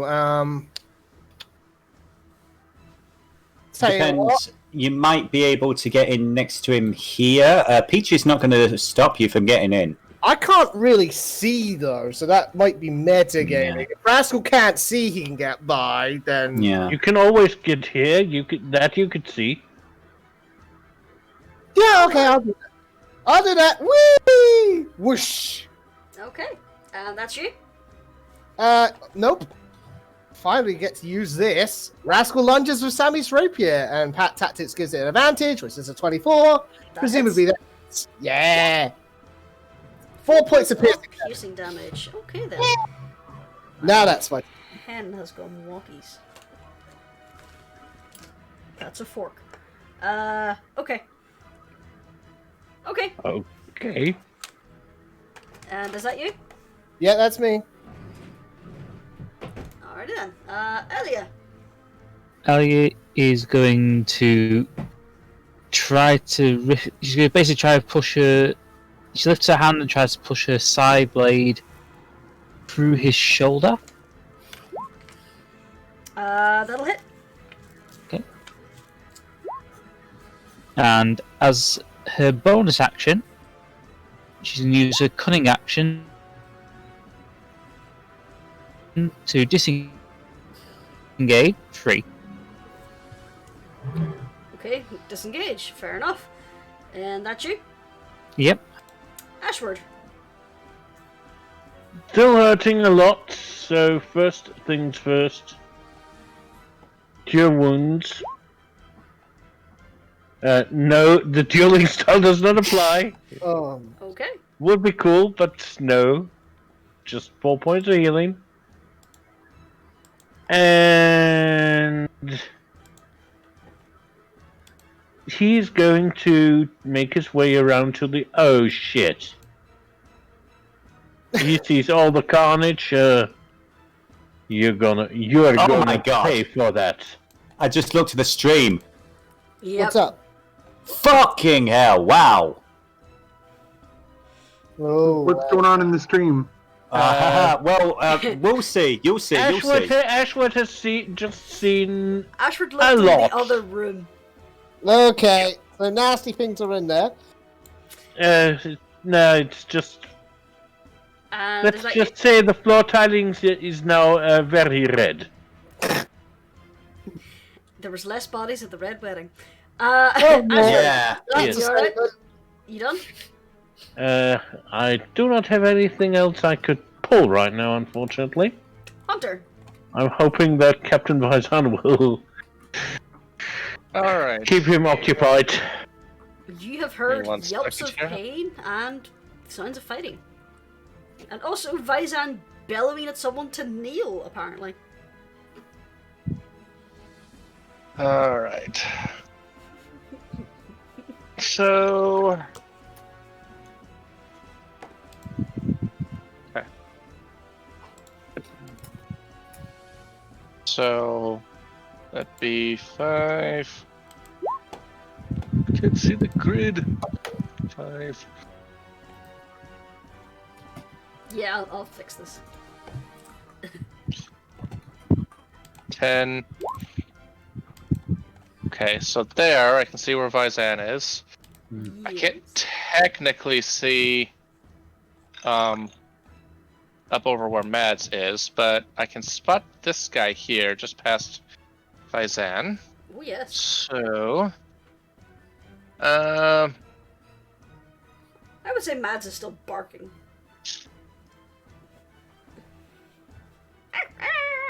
Chihuahua yaps. Is my head canon? I cannot change my mind. She is barking. She is indeed barking, and then she's going to change that barking in her next turn. right. Oh. Curse the name of this campaign. Anyhow. Alright. So, going to... that would be with disadvantage if I wanted to shoot at this guy, right? Through a Minotaur, probably. Yeah. Okay. So, I can get past... Well, what was here? 15, 20, 25... And...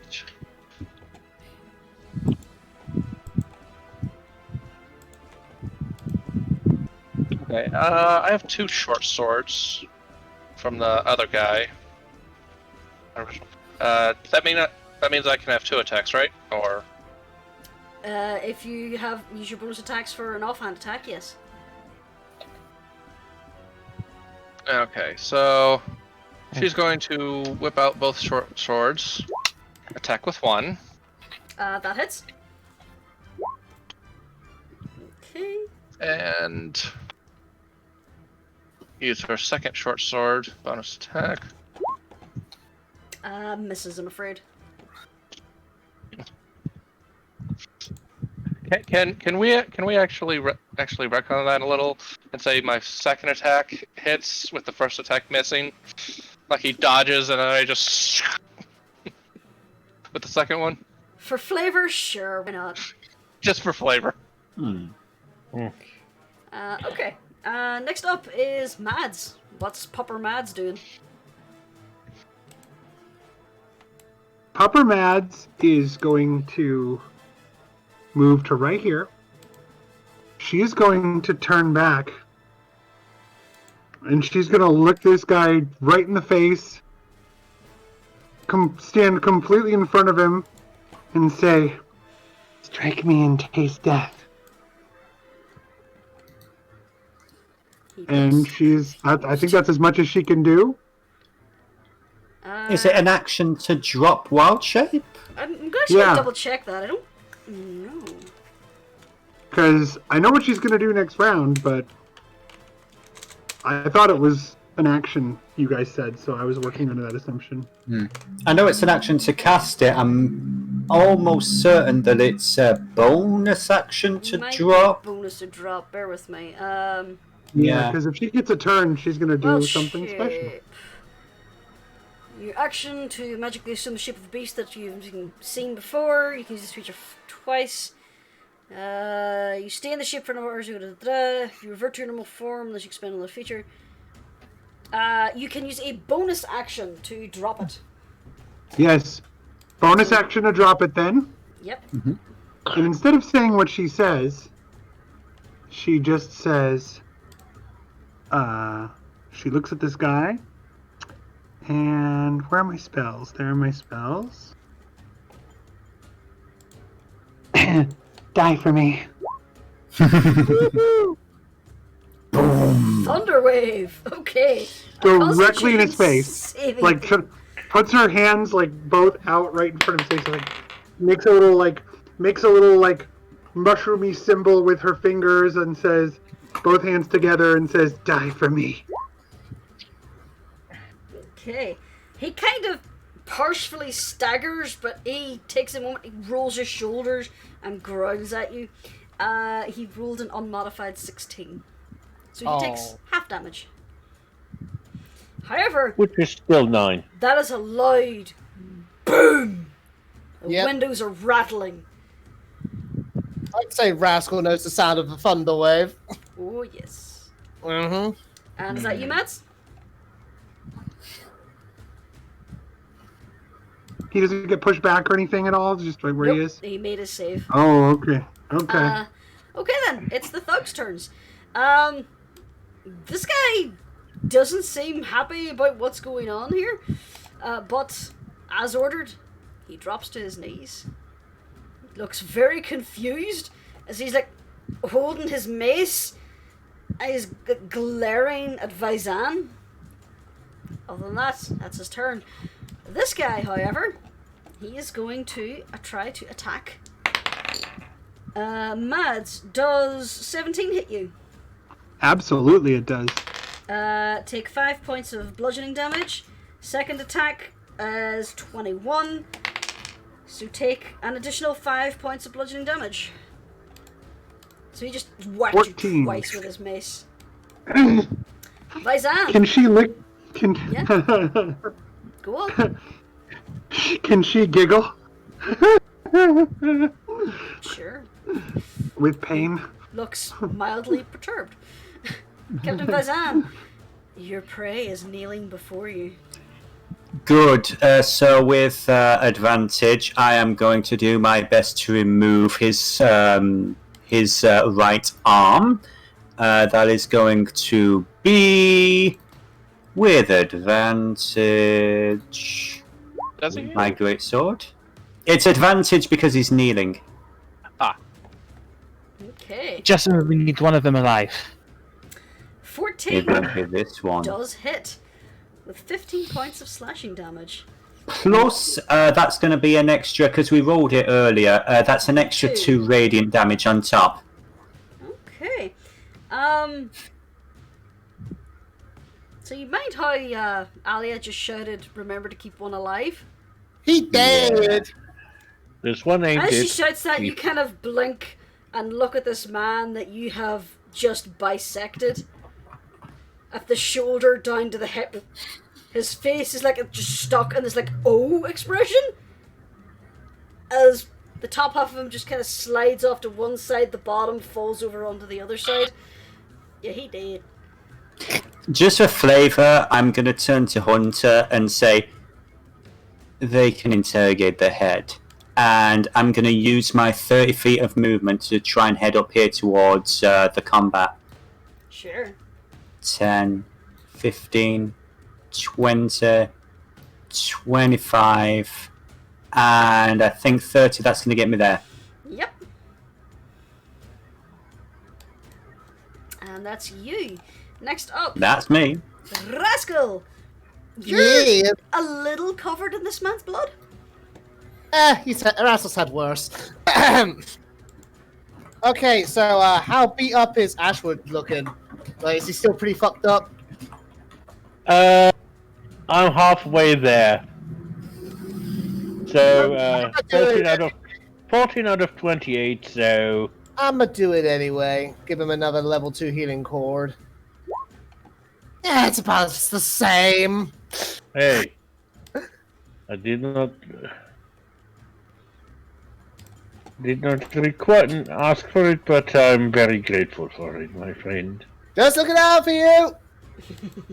Hey, Isla, you know you said about keeping one alive. You might want to keep your one alive. Okay, is that you? I can't really see any enemies.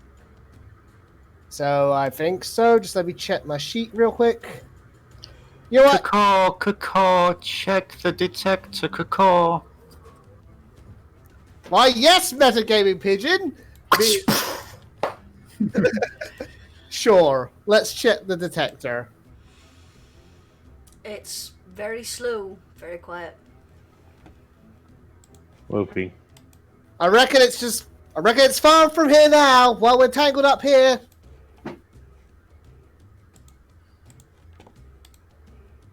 Buggeration. Yep, it's gone. Talia hears that, and she's gonna do non-lethal.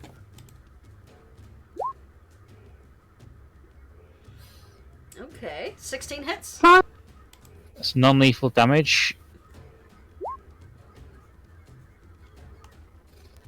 You just see this spurt of blood come out the back of this guy's shoulder. Non-lethal blood. Hey, she's not taking I know. anything important. It's just funny. It's just a flesh wound.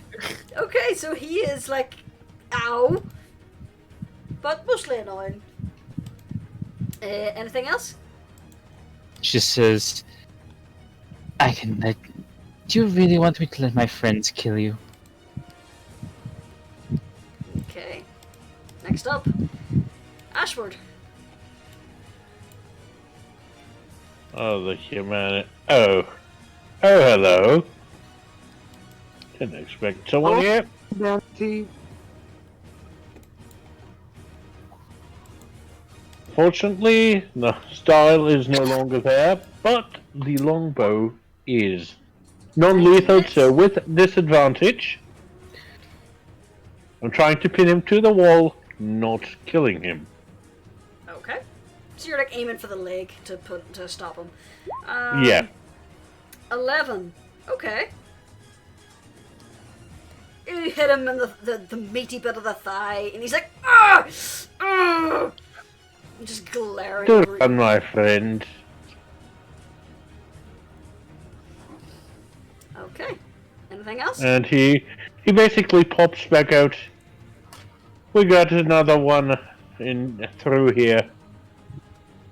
Okay. And he pops back into the room to let anyone who wants to come in from the pantry in. Hunter, your turn. All right. So 5, 10, 15, 20, 25, 30.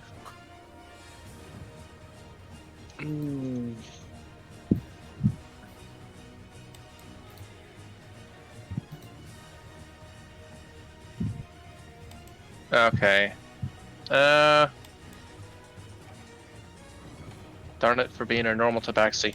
I need Kung Fu Kitty. Aw. No cool monk shit Kung, too. Ang will return. Kung Fu Kitty has 40 feet of movement, not 30. Squish has 45. Feline agility! You can use your feline agility to double your movement. I know. If Squish fuck really it. wants to, It's not an action! Squish not an can action. jump 65 feet with a running start. Nice. Use my feline agility. Get here. And...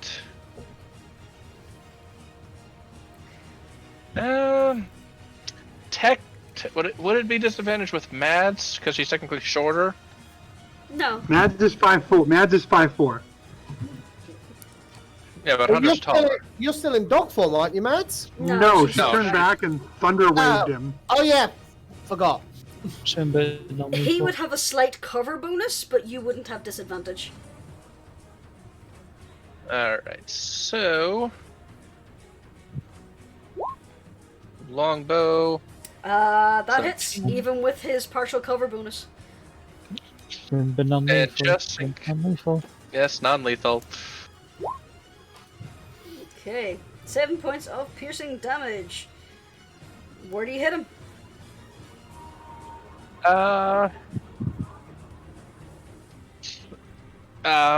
Center mass, but nowhere lethal. Probably like the shoulder. Okay. You hit him, and he looks at you and swears, and crumples to the ground. Combat is over.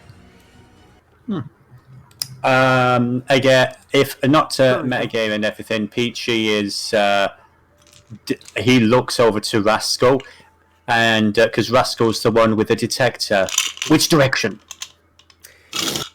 I would say, as the bandit, or the mysterious assailant, hits the ground, that is where we'll end the session. Oh yes. Yeah, We're a little over time. Oh, I So- didn't notice. I'm so sorry. Can I do one last action? Depends on what it is you want to do. Mads wants to like look down at the guy in front of him crumpled and do this. I think he's knocked out. Oh, is he unconscious? I thought he was crumpled to the ground, He's but unconscious. aware. He is He's Then don't worry Carol! about it. Then don't worry about it. If he's unconscious, she'll save it for later. Alrighty then. So, play of the game. I think we all know what the fumble of the game is. Play of the game. That's a tricky one.